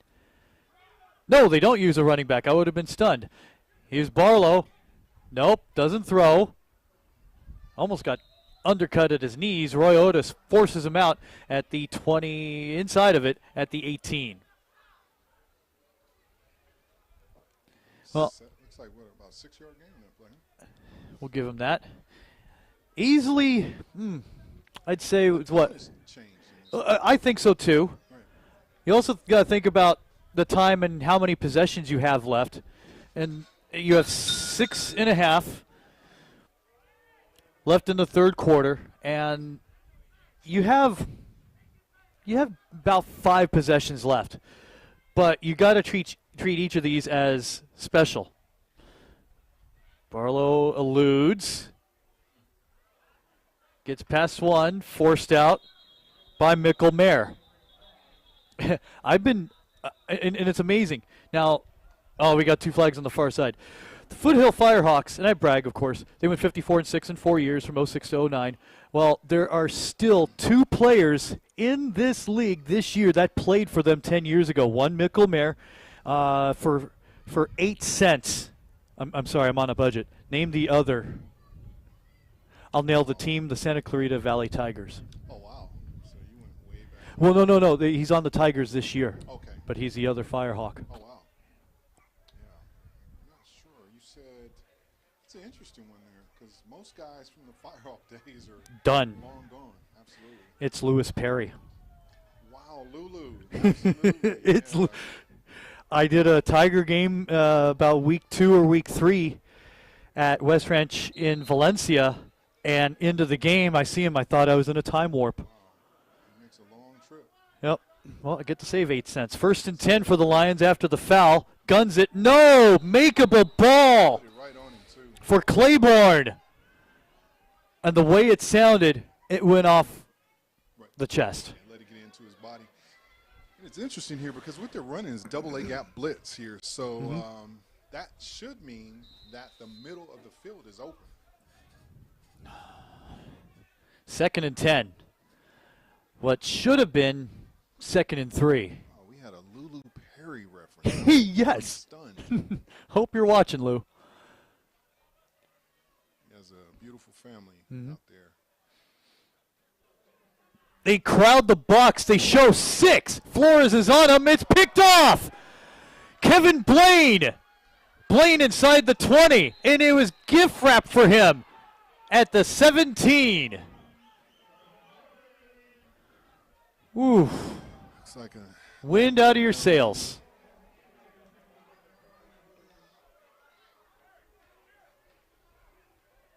and Barlow just feels like he has everything on his shoulders right now. He does.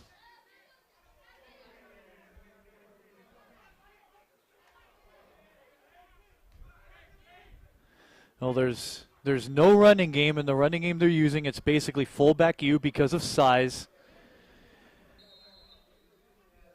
He can only see as much as the field, as we've noted earlier in the contest. And what they're doing is he's desperate. Absolutely. Inglewood is bringing the linebacker from his blind side. And that linebacker's coming through the A gap. So the quarterback is seeing the Mac backer, who he accounts for, but he does not. So it's almost like a switch there. And that's actually a pretty good defensive play there. Yeah, you always have to make adjustments on the fly, that's for sure. Blackhawks could put this away. The handoff to Terrell Alex. Counter move inside the 10. He's in. Touchdown, Inglewood.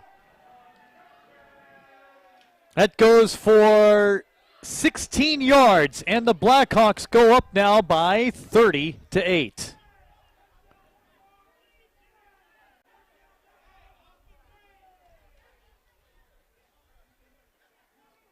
I would say that trophy table might need to be moved to the near side of the field. Too much time in the game to start talking like that, JT. I think could be forecasted. You're right. We have seen comeback after, all levels. I watch them all. CFL indoor, high school this, NFL, CFL. We've seen so many comebacks. This one to the end zone for 2. There's a flag. It's picked off, I believe. Would not have mattered. Caught in the end zone or out of bounds, as was the case. It's normally a hold in that area. So we'll see what the call is. Flag was thrown. I'm missing it, honestly. Where was the flag? Backfield? This is a lot of players on the field, so they're trying to. Hey, let's be honest. No repeat of the PCFC final. The flag was in the backfield.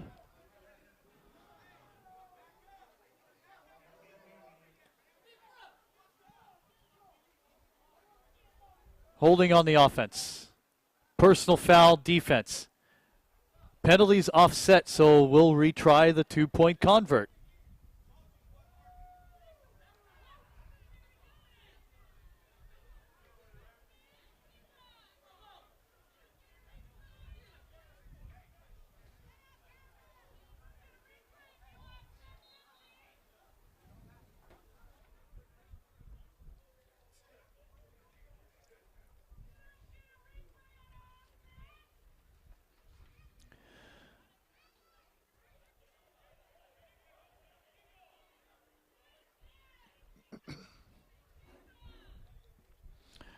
So it remains 30-8 with 5:02 rather left until three-quarter time. Trying to understand the discussion.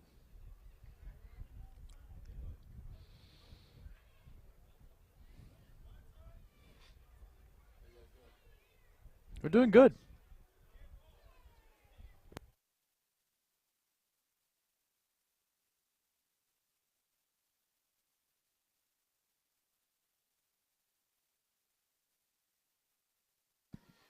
So after a lot of deliberation here, it looks like they're going to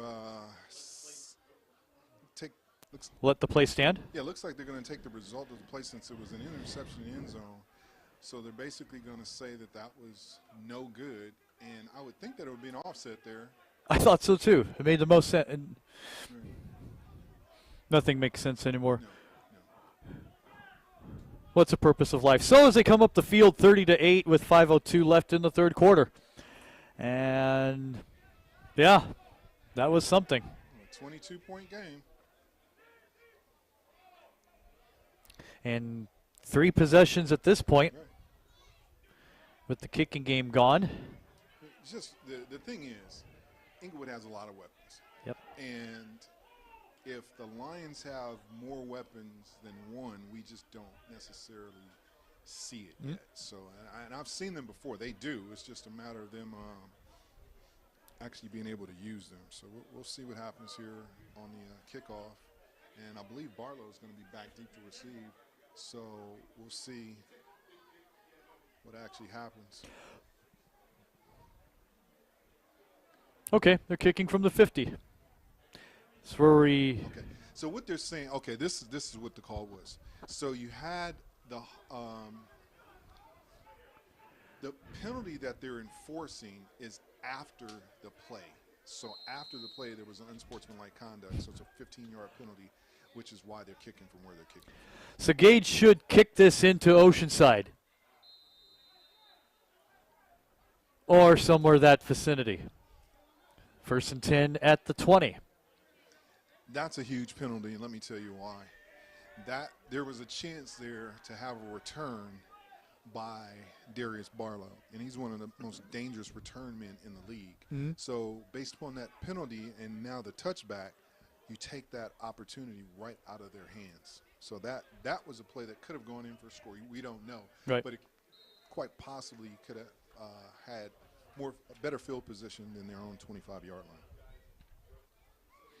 Happy to have you with us along for the ride from Chieftain Stadium in San Diego. This is the Ldfl Bowl, featuring the Blackhawks and the West Coast Lions.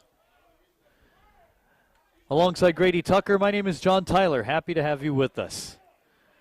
1st and 10 on the 25. I sit corrected.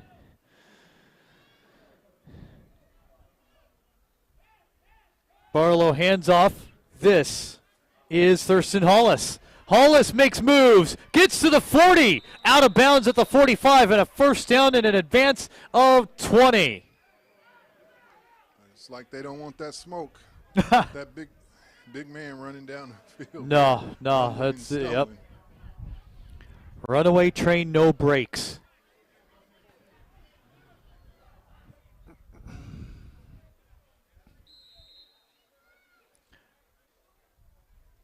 Their last couple drives have started well. They've just ended horrendously. Absolutely. So we'll see how this pans out. Have that the end zone collapses on you, so you're going to keep it there. Oh, Barlow, and forward progress should have him stopped at the 40. I hope it was. So he loses 5. Dropped on the play by Maurice Austin, the longtime Blackhawk out of where'd he go? Pierce. Also went to Pierce. Good to have members of the strike force here. They have a home game soon. Good to have them here, players and staff, scoping the action. Good to have their support. Absolutely. They're we're taking on the Arizona Rattlers tomorrow at 5:05 at the San Diego Sports Arena. That's what I like to call it. 2nd down and 15. Good change, same thing. Me too. Oh, boy. They got it. They got it. Uh-oh. Free play. Picked off. Picked off by. That's Flowers. That's his 5th, first of this postseason. He could go. He's got a lead block by Chris Howell. He reaches over the pylon. He scores. They're going to say he stepped out of bounds. Or no, out of bounds at the 1. They're going to say he stepped out of bounds. There are flags. It's going to be the offense. That's going to be declined. It's going to be Inglewood ball in the go zone. And when he finds out that he didn't score, yeah, he'll be a little miffed. Especially when you hold the ball up. Yeah, he lost yardage. Yeah, you can't do that. It's like that Oregon dude against Utah. Absolutely.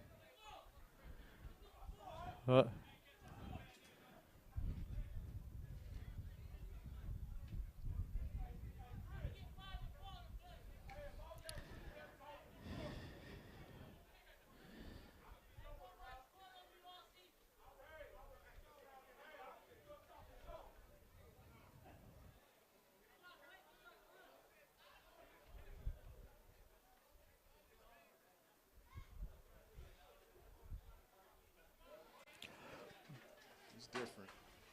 It is really different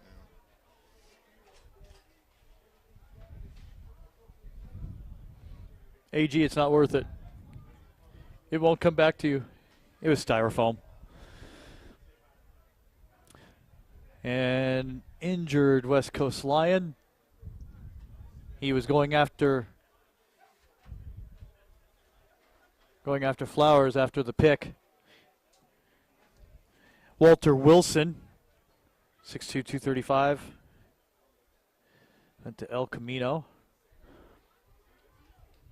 Hobbling on his right side. Might have been best for him to just go around the field, but we'll see. In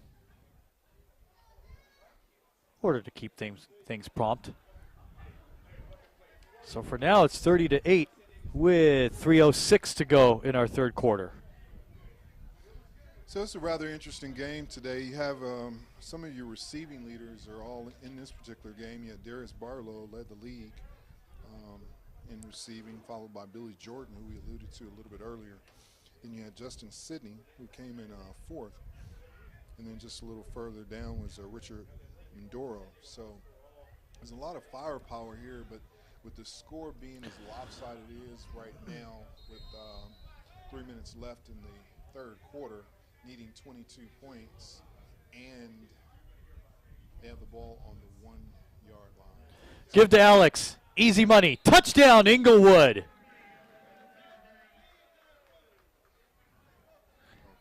Okay. Yeah. What was that? No. Yeah. So when they look at the tape, I will advise them never do that one again. Yeah, I'm gonna lean over and talk to. What was that touchdown celebration? Oh, the big worm. Oh, was it? So we have Coach Lim Elliott in the box, and we were wondering what the celebration was, and he called it the big worm. So that's very interesting. And try that at home on your pool.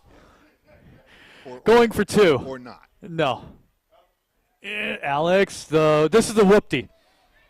It usually involves a pass, and this time it did not. Try for two, no good, but it is 36-8 with 3:02 remaining in our third quarter. The Blackhawks on top by 28.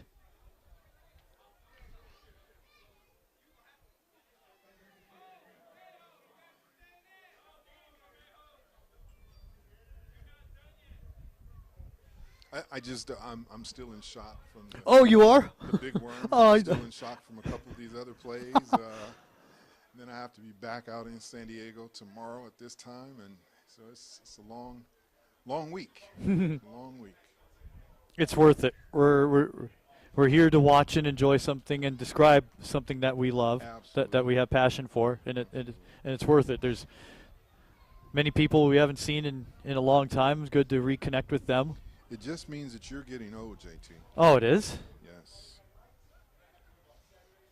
Let's see. I've done semi-pro since 2003, so that's 16 years. I was 14 at the time. I love the silence. I basically pulled a Marv Albert. When he did Premier Boxing Champions, when it was on NBC, he pulled the same thing. I've done this for 30 years. I was 10 at the time. And Gage, ooh, that was gnarly. Oof. Well, you had to complete the play, so the hit happened. No, but that was but the kick was completely shanked. It went off the inside of the foot. Actually, that might have even been somewhat by design. You're expecting that Really? next hop is a big hop. The thing was, they didn't expect the front line guy to actually hit the ball. No. And then if he does hit it with that type of velocity, normally it's going to bounce off and they'll be able to recover it. And if you notice, 42 was coming down pretty hard there. So, you know, I don't think they were worried about the field position. And like I said a little earlier, I don't think they had an interest in kicking the ball to Darius Barlow. Anyway.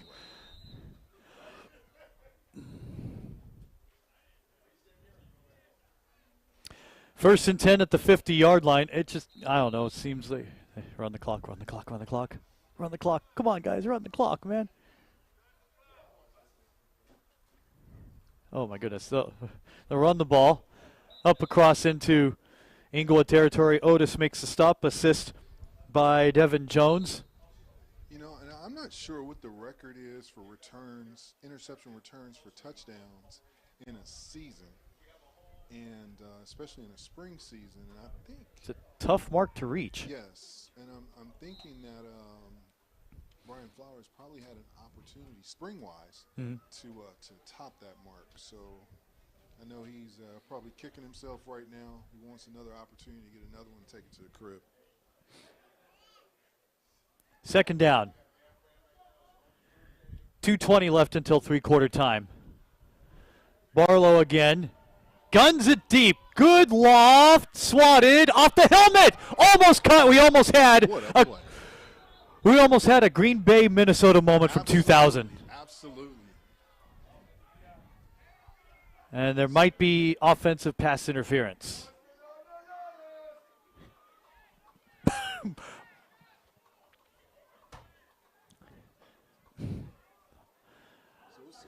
They are maintaining the spot, so we'll see what they actually call there. And Inglewood is pass interference defense. Way, so it's probably going to be on the defense.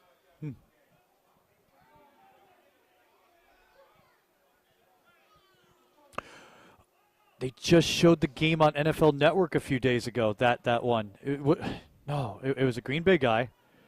Was it Jennings? Okay, guys, you're watching this webcast, and I have awful memory. Help me out. That was a former Falcon. Okay, help me out and answer that question. I don't like either team, so I'll try not to remember that one. The referees are like, they want to get out of here before the street lights come on. It's still 4 hours until that. Barlow rolls out. Fire one. Good loft. What a catch! Wow, what a catch right there. Holy cow. Touchdown, Lions. And you know what the odd thing is? It's just the young man that was just saying that he hadn't given up a touchdown all season. And thank you. Found Washington. That was remarkable. Jumps up as you coach your highest point. Here it is again.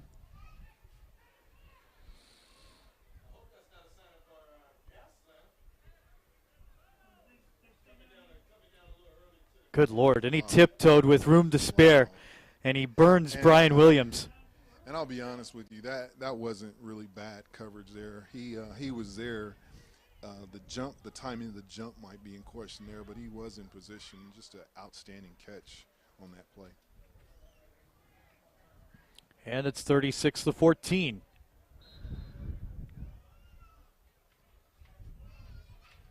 (36-16) with maybe.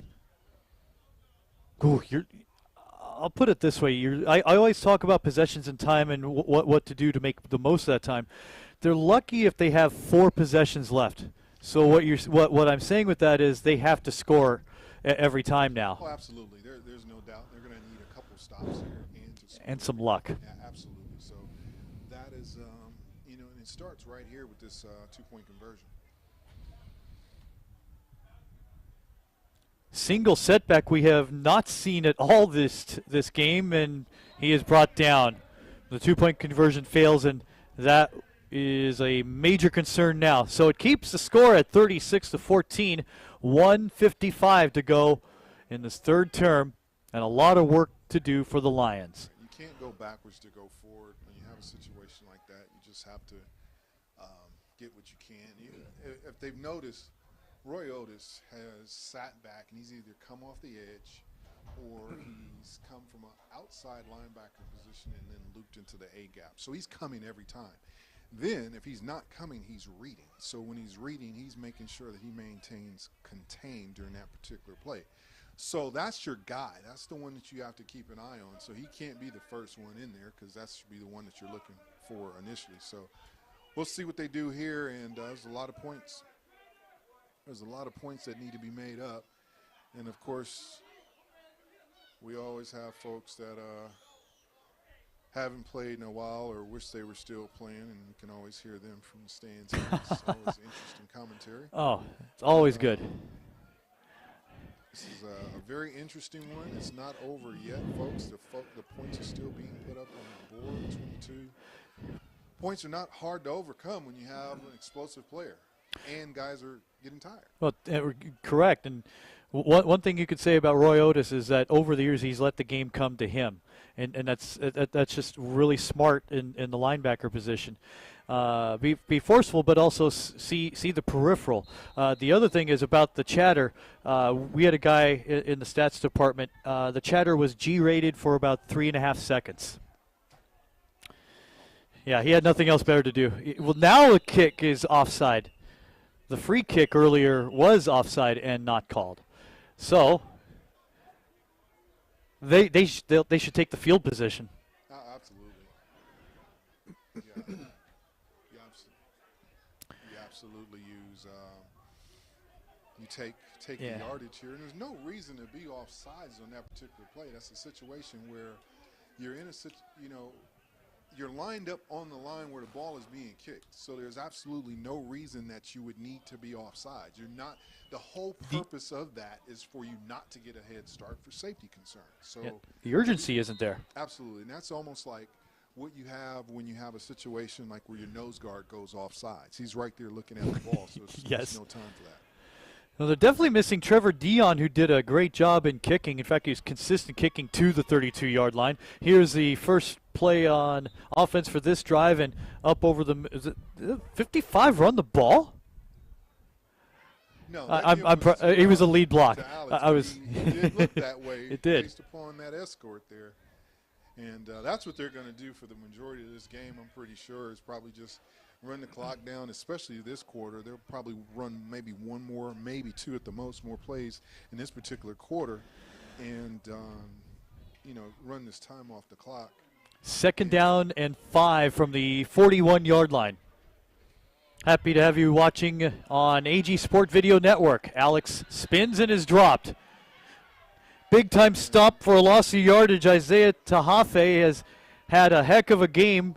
Remember, he was down for a little bit, got up under his own power, and has done a wonderful job after getting caught. They're going to go for the ball every time, so that interior. So now this is going to force Tony Reed's hand. He's going to have to make a decision here. Do you go ahead and you stay with the run game and have the chance of, it's probably two possession or two play. 4-down territory? 4-down territory, thank you. You're welcome. So we'll see what he does here. 3rd and 5 from the 41. Fuller throws, finds, I think, Jordan, and he dropped. No, it was Moy, and he drops it. Again. Went off his quad, and it'll be 4th down. So, well, still 22-point game. And they'll let this run out. And they do let it run out on the incomplete. So that's it. We have reached the end of three-quarter time, and they'll switch ends. The 4th awaits with the Blackhawks leading 36-14. You're watching the 2019 Ldfl Bowl, the championship from Chieftain Stadium in San Diego on AG Sport Video.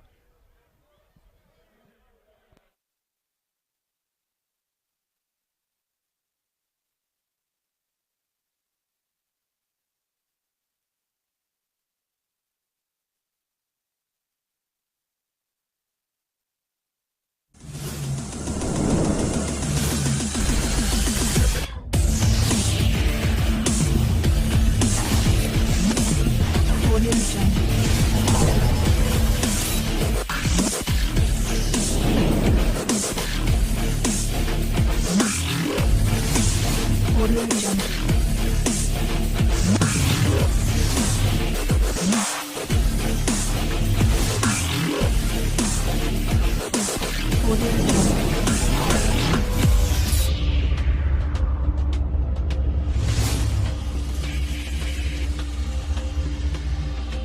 Audio Jungle.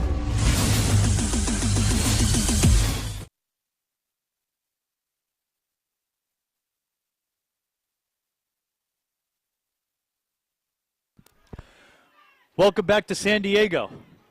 Just off the 805, this location, Chieftain Stadium. 4th down, and they're going for it. Look out for Billy Jordan here. It's swatted and they're incomplete and flags.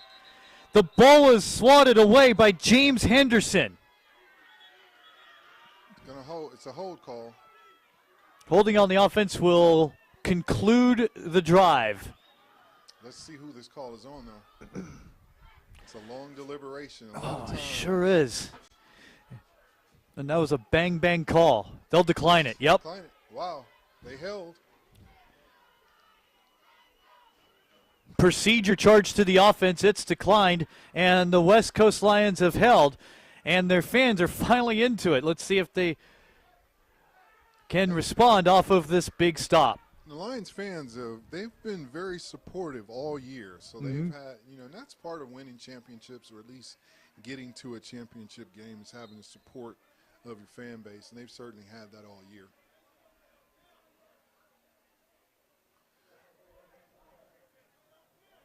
So it's a must here for West Coast. They don't score. You could effectively shove this in the win column.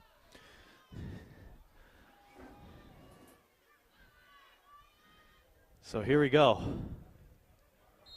Cool day. Couldn't ask for more perfect weather today. You never need a weatherman here. All he has to say is today's weather, nice. No safety again. Get this 8 in the box. And goes for it all. He needs it all, and it's too far.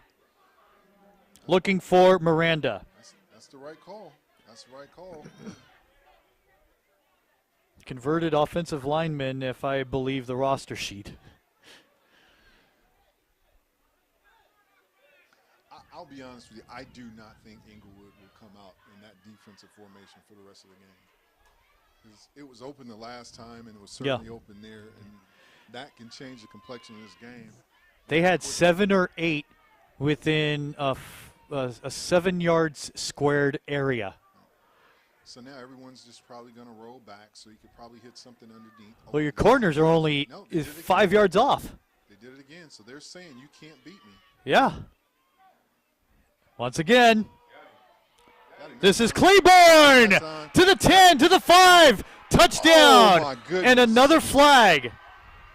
Wow. But it's going to be on Inglewood. If he calls that. Calls what? First of all, he should have called that a long time ago. He didn't. Oh, a late flag. Until he saw the result. And he may call an offensive pass interference on this one, but we're going to see. Did he shove using the left arm? We might see this again. Wait, the deliberation here. Do we get to see it? Little pushing. He pushed off, but it was like, oh, okay, get out of here. You like move. That's terrible. Yeah. That's terrible. That was fairly light. I mean, you can call it. Okay, I don't have a problem with you calling it, but call it then. Pass interference, offense. Oh! Barely.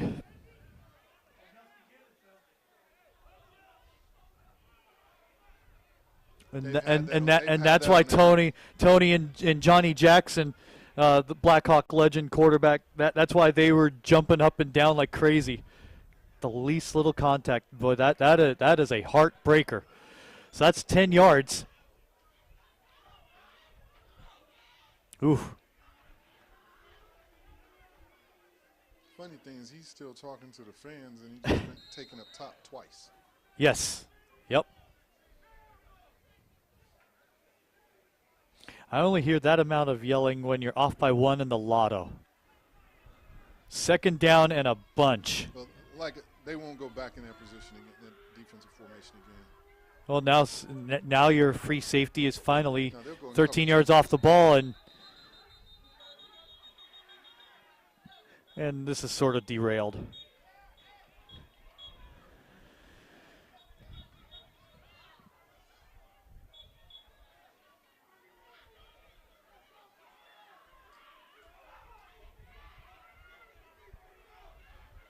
Hey, we have atmosphere in here.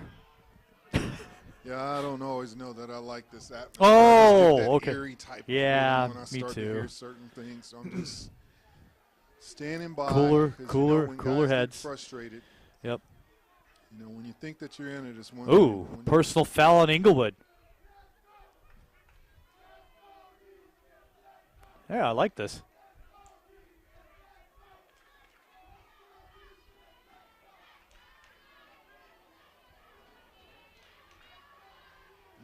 This is what we should have heard all game.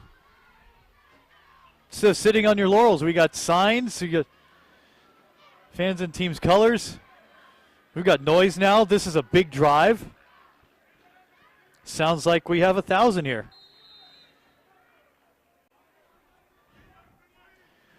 Clock runs, 13:34 remaining in the final quarter. First down, I take that back. I can't even see the box.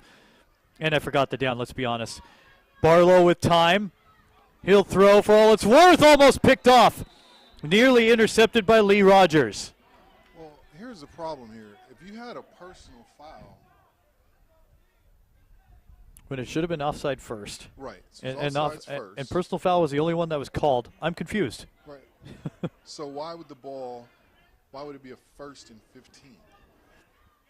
We call that fuzzy math.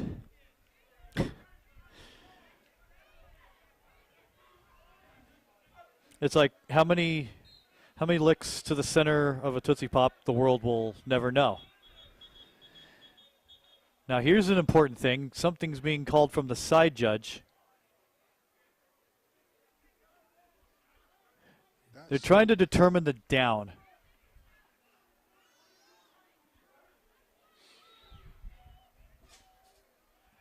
So what about the personal foul that was called? I was never good at long division, so that is that is beyond my knowledge. Well, no, you had a defense or offensive pass interference, but then you had a personal foul. And yet the ball got moved. Foul would have made that a 1st down. So they say it's second now. That's wrong. Yeah, it is wrong. That's a big receiver. That's a big block. He almost lost his footing. Roy Otis nearly had 6. Yeah, that's what I was saying. You have a big receiver. He's standing there for a reason.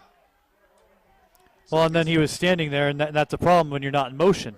They were trying to get him out in space and then let him run upfield, and hopefully he would run over someone. I think was the intent there. Yeah, but you had offensive pass interference. Oh, here we go again. No, go on. So I don't know. 5 yards? Either way, once you had the personal foul, it's going to be a 15-yard penalty. Mm-hmm. So there's no way they would have had 2nd and 15. I don't think they messed that series up. Yeah. That's the bottom line. They messed it up. It's 4th down.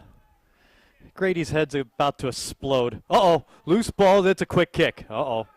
This one takes the most minuscule of Blackhawk bounces. And Tyrell Lewis is marked dead. Sorry, the ball is marked dead at the 42-yard line where the Blackhawks will take over.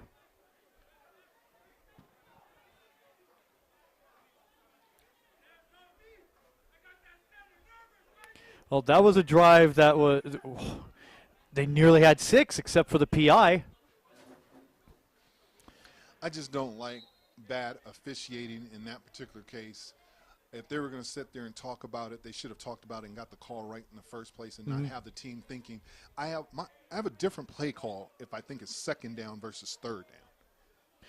But yet the delay by the right. officiating in deliberating the call was what made the difference. Here's Alex to the center line.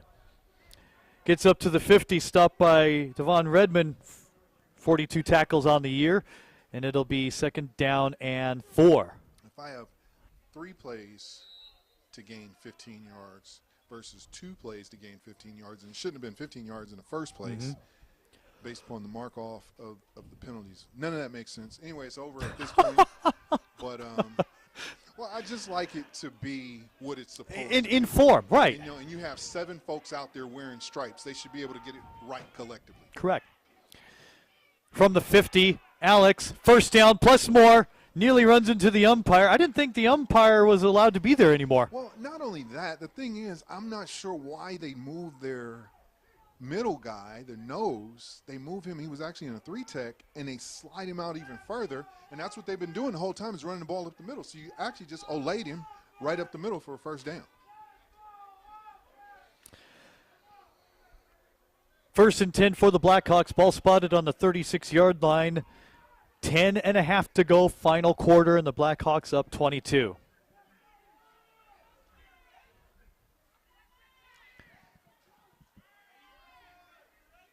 Delayed exactly draw for Flowers. Right, and that's what happens when you actually plug the middle, and that's where they're going, is up the middle and then try to bounce it outside. When you don't slide your guy out, that's what happens.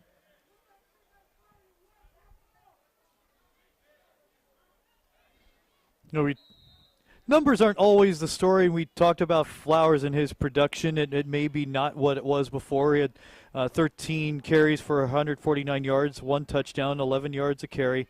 And it doesn't tell the whole story because he's done so much on the other side of the ball where he's been really proficient. Fuller to throw. Gets it to Jordan. Jordan to the 26. An advance of 7, maybe 8. Redmond on the stop again. And those two have a history, the quarterback and receiver, Jordan there, with I think they've scored in like 20, maybe 27 plus straight games. Wow. So I'm pretty certain that combination they're going to try to link up at some point during this game, because you'd almost have to wonder why they're really throwing the ball here, but it's short intermediate passes. And so I wouldn't be surprised, based upon Jordan's stance right here, that he runs some type of post or. Well, they gave him 8 for a first down. Jordan, he slips a defender, does not get past the second, which was Stephen Baker, inside the 10, and another Blackhawk first down. Exactly. Clock stops. Clock stops to stem the bleeding. West Coast calls it their first. And exactly as I called it, they were going to Jordan on that play. Once I said, they have that type of history. And then you can also look at Jordan's stance. I mean, I could tell he was a hot receiver from up here just by how he was in his stance. And that's how I was able to call that play. Not only call the play, I was actually able to call the pattern as well based upon his vision. He actually looked his route down, and as a safety, me playing safety, I was able to look at those, and that's how I'm able to still see that from this viewpoint as well. Well, you coach, you scout, you mentor, you've seen plays over and over again, study film in the lab, and you're able to see a play. I mean, almost like a Romo thing, which is rather remarkable to see a play before it happens. I think that's called ESPN, almost. Absolutely. I get it. Yeah, it's just so like what I look at now is I look at body language. You know, I look at the sidelines. I look at when was that moment where you knew you were going to win, and when was that moment when you figured, hey, we've lost this one. Right. We tried. And I'm looking at the sidelines. A lot of players now. on their knees. Absolutely, and it's telling the tale. Yep. So first and goal inside the 10. Flowers over the middle. Stopped at the 5, carry of 4. Making the stop, 23, Matt White, the linebacker, out of Banning. Second and goal from the 4. Eat the clock, and they are, with 8.5 to go in the 4th. Okay, so where is So Fuller he's looking for 10 here. rolls out, almost blows a tire on his own. It's incomplete. Intended for Ldfl Franklin. So I'm not sure. This may be where the streak stops between Fuller and Jordan. Absolutely. Yeah, it hasn't happened yet. I've written every score down. And I can guarantee if you look at this play, they're probably going to have a conversation. I really don't have a viewpoint of it right now, but they're probably going to have a conversation in the huddle, and Jordan will probably go out. Jordan's on the right side of your screen. So they're probably going to look at a slant there, so if that linebacker can jump that. They don't. It's Flowers to the left. He's in. It's hard to stop Flowers. Good night from San Diego. Touchdown, Blackhawks. And that's the call. And that's the call there. So Brian Flowers, Inglewood High School standout. Idaho, University of Idaho standout. It's just good to see him still out here playing ball and scoring. And, you know, what's interesting here is they've spread the ball around to the running back. So that way, you know. between Gordon and Alex and Flowers. Absolutely. You have to keep, you got to feed these guys, right? And that's how you do it. And he didn't pile on top of Alex after the fumbles. And no. They stayed with him, and he still ran hard for the rest of the game. Going for two again with a 42-14 lead. Yeah. And I don't call this, folks, you know, if you're just tuning in, I don't call this piling on. They just don't have a kicking game. And no. They've been doing this all season, so it's not like they're trying to pile on points here. Yeah, they're without Dion and James. So the kicking game is gone to the end zone. He was held. You held him on the bicep. Now let's see what he says here, because the referee's not going to take a whole lot of conversation. So I give him one more word. Mm-hmm. It's the Hingle McCringleberry thing from and everything's fine, but they're going to get another down. They're being clearly held on the bicep.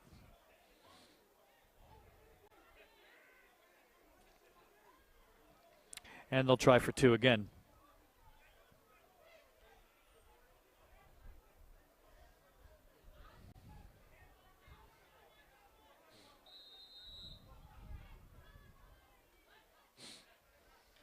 Well, 42-14. That's a different conversation. What play do you drop? Jordan. Nope, goes to the right, and it's incomplete. Try for two fails on the pass intended for Devin Gage as they come up the field with 7:30. Halfway through our final quarter, the Blackhawks up by a bunch. And that's one, this quarter is flown compared to the first quarter. I tell you, this one is going by pretty quickly. I'm still upset about the officiating from that, which they've done a pretty good job for most of the game, but that's an egregious call when you have a personal foul and you still give the ball to the other team and say that it's second down when it should have been first.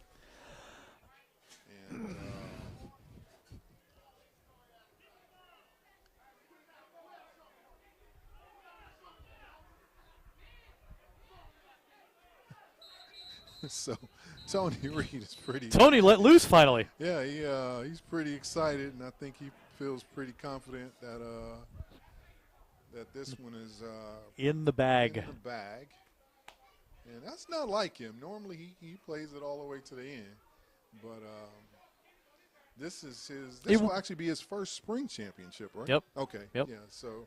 It's a little different feel, and it's one of those things where he says, okay, now I've done it all. And first championship since 2014. Can you imagine that? It's been, it's 5 years when they beat the Coyotes at home.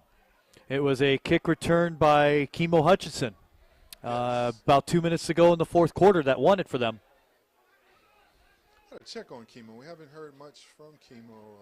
Very explosive. Oh, I miss it. Yeah, they're starting to collect the headphones and everything at this point. So they've done all except get back on the bus. Yeah, they came through with 30 on the bus, which is great. It's a dribbler. Wow. Uh-oh. Picks it up. This is Drisdom. Dominic Drisdom is leveled at the 10. Kendall Gordon makes the play on special teams. We just had a lot of guys just standing around watching on that play. Yeah. Yeah, you usually worry about that. Someone takes a hit and they're not prepared for the hit. Running upfield, pops something from the side or a block in the back. But these folks were just standing around in a place where you wouldn't even hit them. You're just like, they're not a factor in the play, and gives them a better chance to take it back. So Got some happy humans over on the near sideline.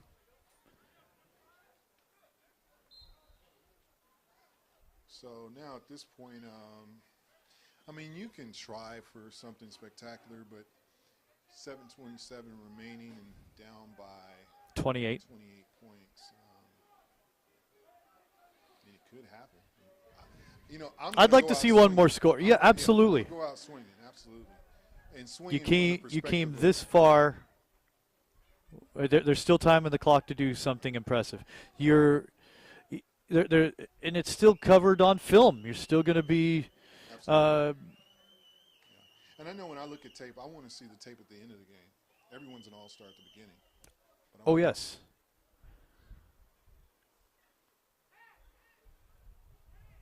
Oh, here we go again. Oh, just got back into the field of play. Darius Barlow to the 20, and first down. How about that? Well, there's one you keep on film. Absolutely. And those are things that you want to see. You want to see what type of intensity. Does your intensity in the first quarter match your intensity in the fourth quarter? And do you continue your blocking upfield like they did? Absolutely. And they are, and that shows you that they are there for their quarterback.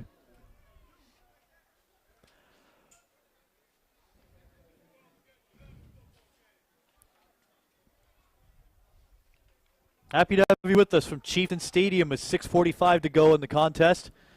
John Tyler, Grady Tucker, and you watching on AG Sport Video. Lots of motion. They're going to let the play go. Good times. And I don't think he even landed on his butt. No, he okay. around a little bit there. You know, so as we come up on the end of the LDFL season, it's nice to acknowledge, you know, some of the other teams that had a pretty solid season this year, and you know the Lions fought through everything and made it to the championship. But did they ever? Game. And Inglewood was probably, you know, they were looked at to be a favorite going into the league, and they were able to make it through. But this was a new thing, a new league, new personnel, more personnel available in the spring because you're not committed to your kids' stuff on the weekends. So, I mean, you know, player attendance has been quite good. Screen, or somewhat. Walter Wilson, 30-yard line, 3rd and 3 coming up. So we had Danilo out there with the Apaches. They had a pretty good season this year as well. And the Lions, obviously, they're here. And the Silverbacks with Lim Elliott, they had a good year as well. Battled through, you know, some teams having some long trips to come down to San Diego and them having long trips. They put a very good show on the field, and you look forward to them coming back next year. They had a tough one against Inglewood, but outside of that, they had some pretty tight games during the year. Unfortunately, we lost one team, and that, of course, is not the goal. We'll march on that as we move along.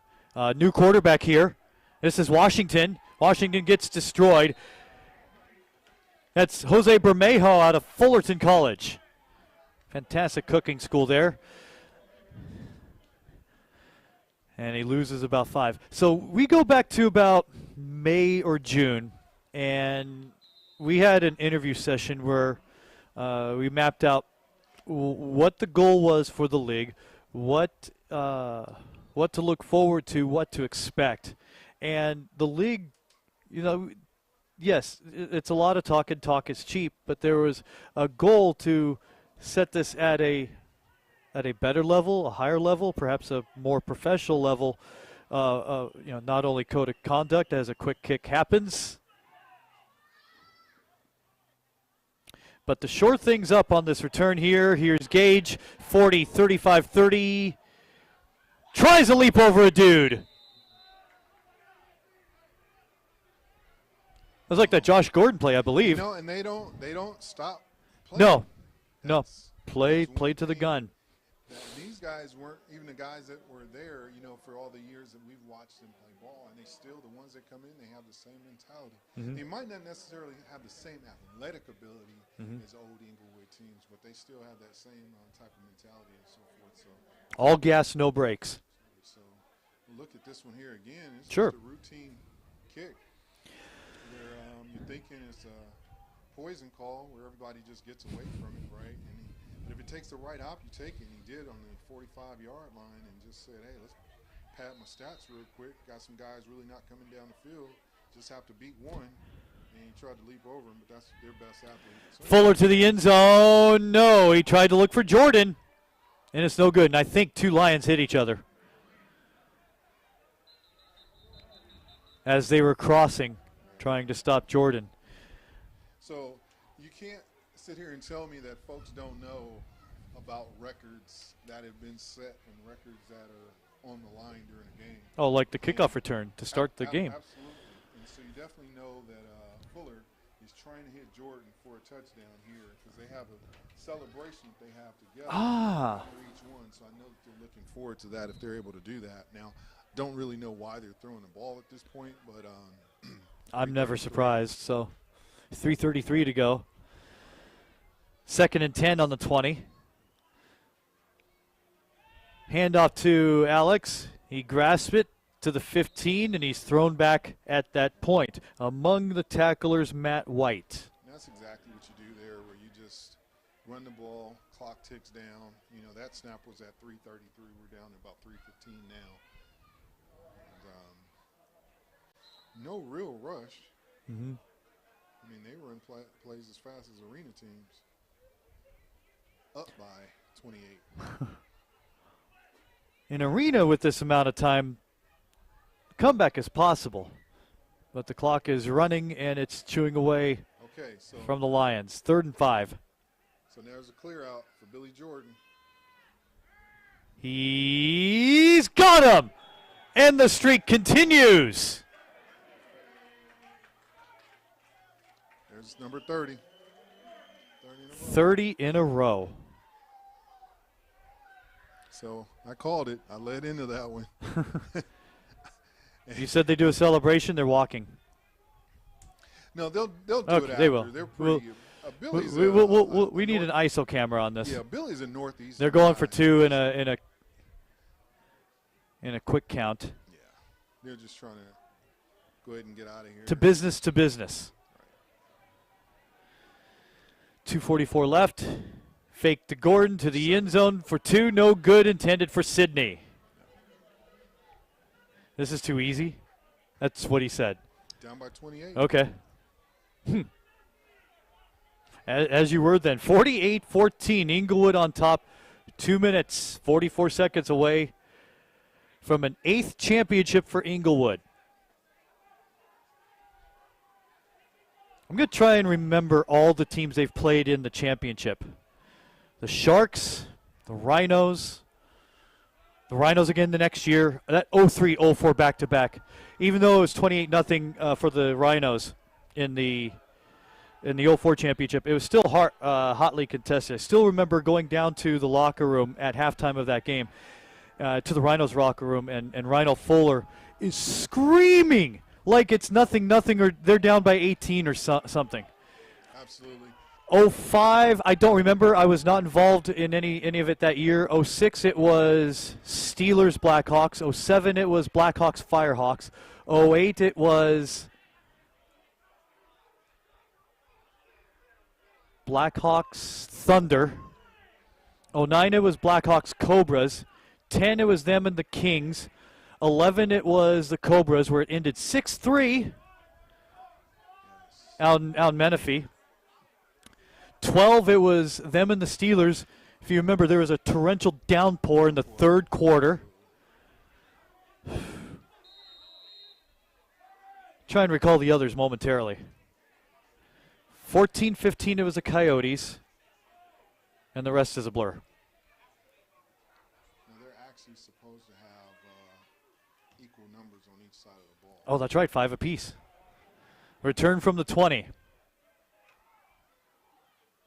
Tyrell Lewis playing in honor of his departed brother, and he might have lost the football or he just got smacked. He's fine. That's a good run back.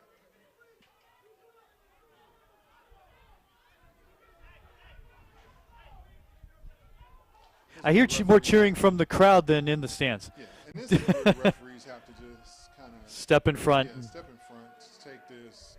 Not necessarily throw any penalties. You don't need all that. But you just need to tell the guy, No. hey, just going back to your sideline. Yep. And let's get out of here with a clean game. And so far, it's been that way.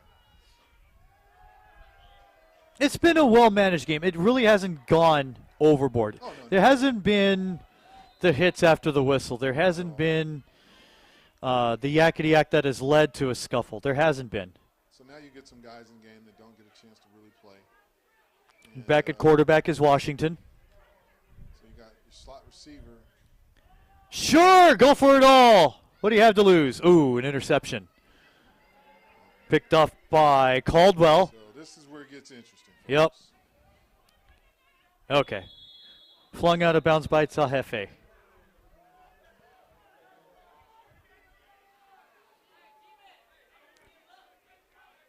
Two and a half to go in the final quarter.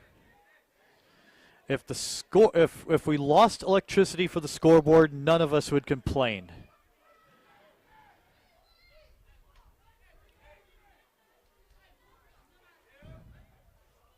Great to have you with us. Honestly, we've had a blast. This has been a well-played football game. Very determined and passionate and ready to prove themselves West Coast Lions against a very hungry and eager and equal to the task Inglewood Blackhawks. So what do you do here the rest of the game? I mean, you've got your 30 for 30. You got the guys off that you need to get off. You're up by quite a bit. So what do you do here? You just run the ball right up the middle, get out of here? You down a 2-minute warning after this play? Has Tony ever been patient that way? No. No. Know him too well. Oh, my gosh. So see, they are. Yeah, they were all running nines. Yes. All of them. Even after 3 steps when the whistle happened.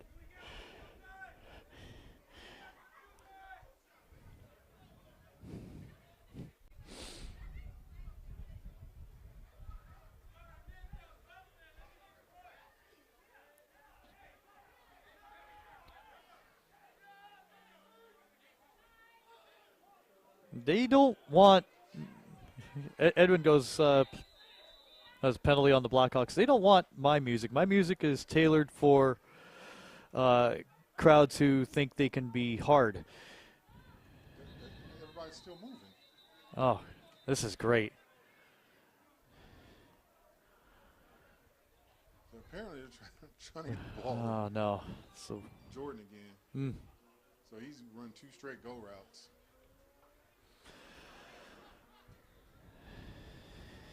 Okay. They haven't run a play, so he's going to come out Yeah. here. And they have ignored the 2-minute warning. I'm good with that. 1st and 20 on the 29. Still moving. Oh. They are still moving, and the referees aren't calling a thing. Now, I understand you want to just let the game go, but it's a penalty. They're moving. They are. Alex stopped by Henderson.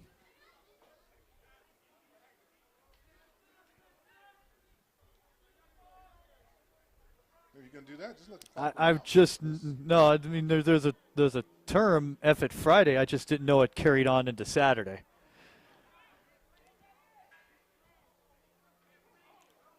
So they get 11, 2nd and 9 on the 40-yard line. 1 minute to go in the championship, and it'll be Inglewood's 8th. Here he goes, forward to Sydney. Sydney saw that safety. He did hold up by just a step. I saw an interesting video. It was, oh, they Gatorade showered Tony. Got him. They did that to him in low 40-degree weather, thankfully no wind, in DeLand, Florida in January of 2012 for the national championship. And they had to give him a blanket. And that will do it. As the clock runs down, the Inglewood Blackhawks have won the 2019 Ldfl Championship, their 8th in team history and 1st in 5 years.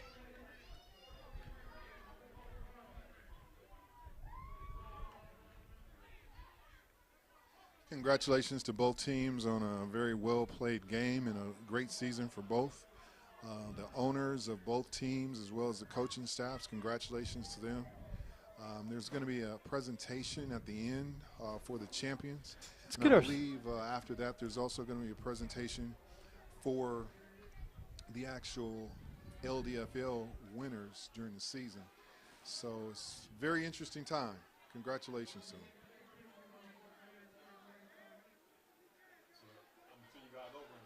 Okay.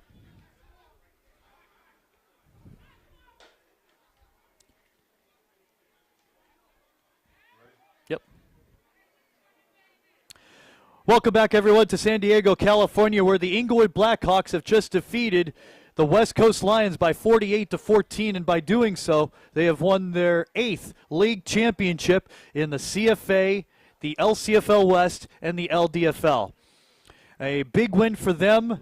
8th in team history, first in 5 years, over a very game and very able West Coast Lions squad who never took it down off. You have to give them absolute credit for that. And Grady Tucker, I mean, just a wonderful contest up and down, despite the fact that it was a 32-point win, but 34 rather. And you got to give a lot of credit to the Lions. They were no slouches. They came here to make a play every single down. Absolutely, JT. They came into the game very well prepared. They knew that they had already faced Inglewood earlier in the season. They were very close. The game came down to the last series. But in this particular game, it looks like there was a one-man show, and that was Darius Barlow. And then he went down early with an injury, but he battled back through that injury and was able to come back and was able to maintain and get back into the game, but it was just him. So yeah, they tried to get the ball in the second half into other folks' hands, especially their big running back, to try to power pass some folks. And by that time, it just wasn't as effective as they wanted to be. And Inglewood just seemed to have more playmakers on the field at all times. They always do, and it's not just one at one position. It's 2 or 3 at any position. Even though Fuller played the whole game at quarterback, could have sat back but continued in even into garbage time. But you got to give credit to the three-headed monster in the running back's position. Their defense, you never know who's going to come up front, whether they blast the A gap or you have a strong safety able to make a play down deep. They get the job done every time. Big credit, of course, to Tony Reed and John Kolka, the head coach and owner and team president of the Blackhawks. You have to give credit also to Ron and Lucy Clark of the West Coast Lions, a team that was struggling out of their infancy in the first couple years, to make a big upset like they did 2 weeks ago, to come here in the championship game and just play their absolute guts out. You have to give full marks to them. And we had a blast. This was great. Not many dull moments. Thankfully, nothing big happened as far as scuffles or whatever. But all in all, a wonderful contest from kickoff to final gun, and you couldn't ask for anything more. Absolutely. I certainly agree. And now they're presenting the championship trophy to Tony Reed. And we've talked about this a little bit earlier as far as the success of that particular program, and they continue that success. And I think, like you said, you hit the home run when you said about the Lions and what they've been able to accomplish this season. They put it together, and they said they were about family and about fun, and they were actually about that. They were. That's something they stressed in our pregame interview with Ronald Clark, who spoke wonderfully about his team and where they've come from. A wonderful year for the LDFL. Had some bumps along the way, but all in all, a very successful season. Had what turned out to be the 2 best teams in the league make it this far. Inglewood, of course, every week it's the opposition Super Bowl, and Inglewood was able to pull through. In fact, when they played the Lions back in the regular season, I believe week 5, it was only a 2-point game. 2 points. They've been challenged before. They've faced these battles before and have been able to persevere. So what else can you say? It's impressive. It absolutely is impressive, and equally impressive, it looks like they just handed off the MVP trophy for the game. And I hope I'm not wrong, because I'm actually looking from a distance, but I know I see Brian Flowers down there, who had an absolutely incredible game. today, to include that interception that he ran back to about the probably the 1 yard line. And just to see that young man, and I know this is a little off topic for football, but I've just watched that young man grow up and, you know, watched him in high school and then watched him grow as a young man and as a father. And I'm more enthused with that than what he does on the field. I want to see what he does off the field, and he's able to balance that. He's a supervisor on his job. He's an excellent father, and then he actually comes out here and performs as well in athletics. And I'm very proud of him as well as the organization. You have to give full credit and full marks to him, and you were talking about him being as equally important a good football player, but also as a human being. You're one of the biggest, and I'm drawing a blank here, but if you recall in the Civil War, he was left off the roster as one of the biggest snubs I think I've ever seen in my life. To have someone that skilled, that amazing, and that spectacular be left off. He's put that aside. He stayed away from that. What was said and what was done, and he still continues to do his job. Off the field, on the field, continues to do magical and wonderful things like you saw today, and that's just full credit and full marks to wonderful player, wonderful man. Absolutely, and that, you know, that pretty much says it all, and that's what it's about. Developmental football is not only about development in the football game; it's about developing young men, because all that translates onto the field. So if they can't manage their off-the-field items, they certainly can't play on the field. And that's just kind of how it works. So it's good to see. It's congratulations to both organizations for getting here, and congratulations to the Blackhawks for winning the championship. Well, this idea of the league came about when players weren't showing up, small rosters, forfeits left and right for, you know, personnel or whatever reasons, can't make it out of your job, or your kid has football on a fall weekend, and so they decided move this to spring. Hopefully the commitment is there, and see what happens. Fields are more available in the spring, and wanted to set a tone and send, not necessarily send a message, but to set yourselves apart from other leagues. And while other leagues have done a wonderful job, the Ldfl has wanted to make their mark and set themselves apart from the others. And for those of you watching, it's a wonderful way to advance and grow in the sport. There have been so many players, I've harped about it till I'm blue in the face, where we have these games filmed, like this one. And many others, where you could take this game film, put it into your huddle, send it to a team that may use your services, and move on. Go to the AFL, go to the NFL. You never know. The dream is still alive at this level. Absolutely, it is still alive, and that's part of the reason where you had so many folks from other leagues. Well, in particular, the Indoor Football League. They were here today to look at some of these players to see if there was some talent that they may want to move up to that league. So, and another thing, and this is just me speaking, where as I see the success of this league, I saw mostly the success of the other league, and there's, you know, there are 3 leagues. And in particular, 2 of the leagues, we're just hoping at some point that all these young men are able to play and all play each other versus having the division and separation and so forth. So I know that they're having those type of discussions to getting everyone together at, you know, one cohesive unit. I've used that phrase many times, but that's what it's about. If you want to get the best talent all together at the same time playing each other, and you're the historian, you have all that information when we go back to the early, you know, the 2000s, with the exception of 2005. You have that information, and that's when it was good. When we had a lot of teams, you had ballers, and that's what it was about. And the ballers made it. I'll give you one example. 2004, I was with the San Gabriel Valley Rhinos, and they had a bye week, and they also had a bye week with the SoCal Steelers. And they decided ahead of time, and they were playing in the Southwest Football League. That's how far back that goes. And and thank goodness the boards weren't around then. They got with one another, and they said, let's play. It's in the middle of the season. But let's see how this works out. And they played it at Don Montgomery Stadium in Monrovia, and San Gabriel Valley came out on top. I'll still never forget Chuck Leonardis going helmet to helmet on a guy, and you could hear the sound in Arcadia. That's how loud the helmet to helmet hit was. Both men got up, and you saw you saw an agreement happen there. In 2010.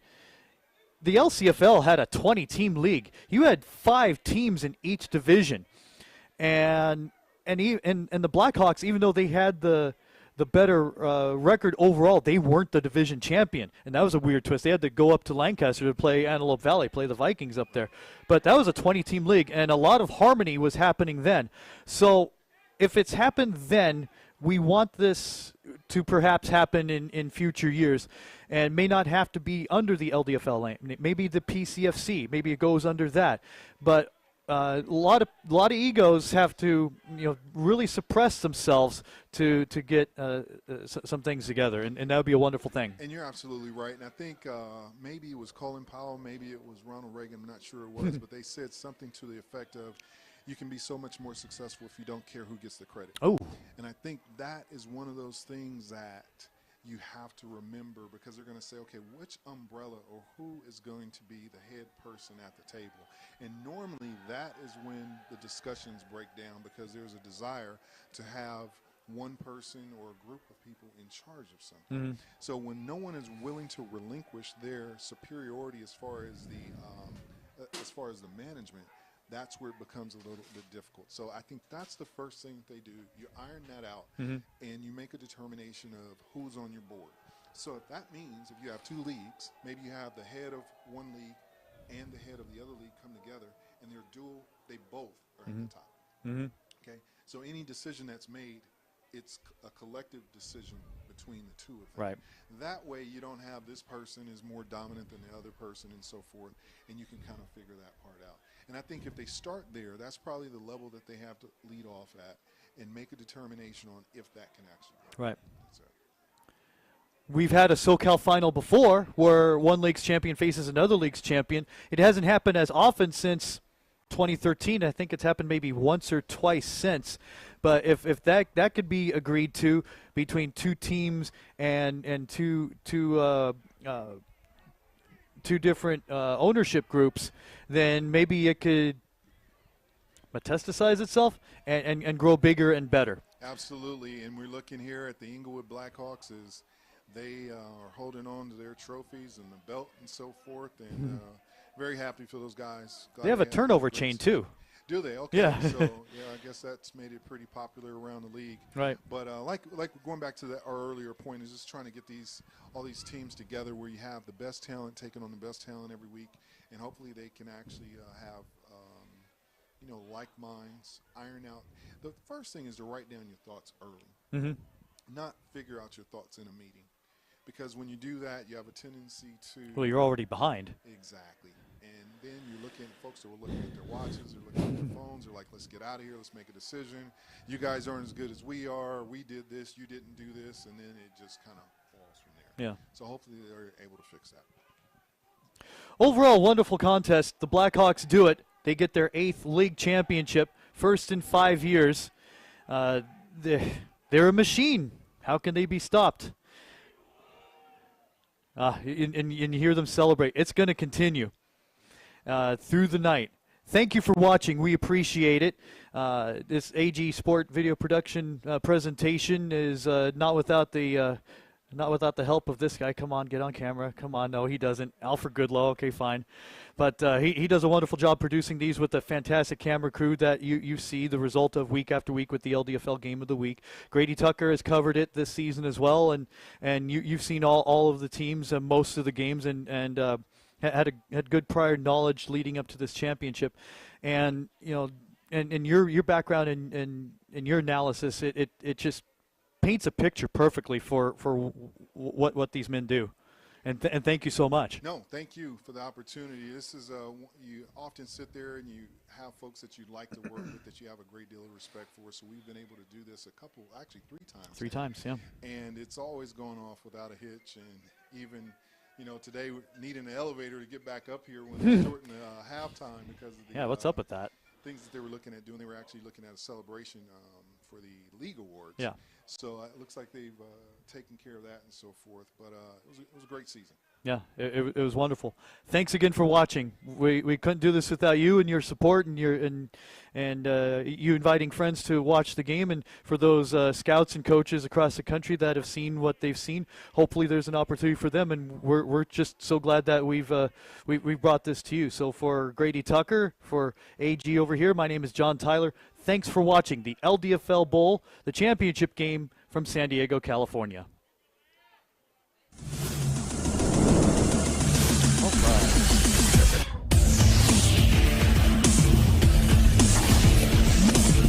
Audio Jungle.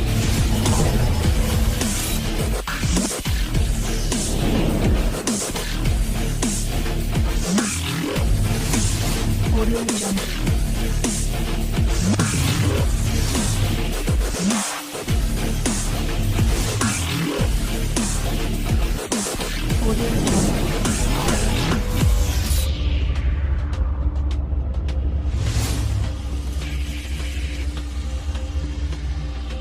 Audio Jungle.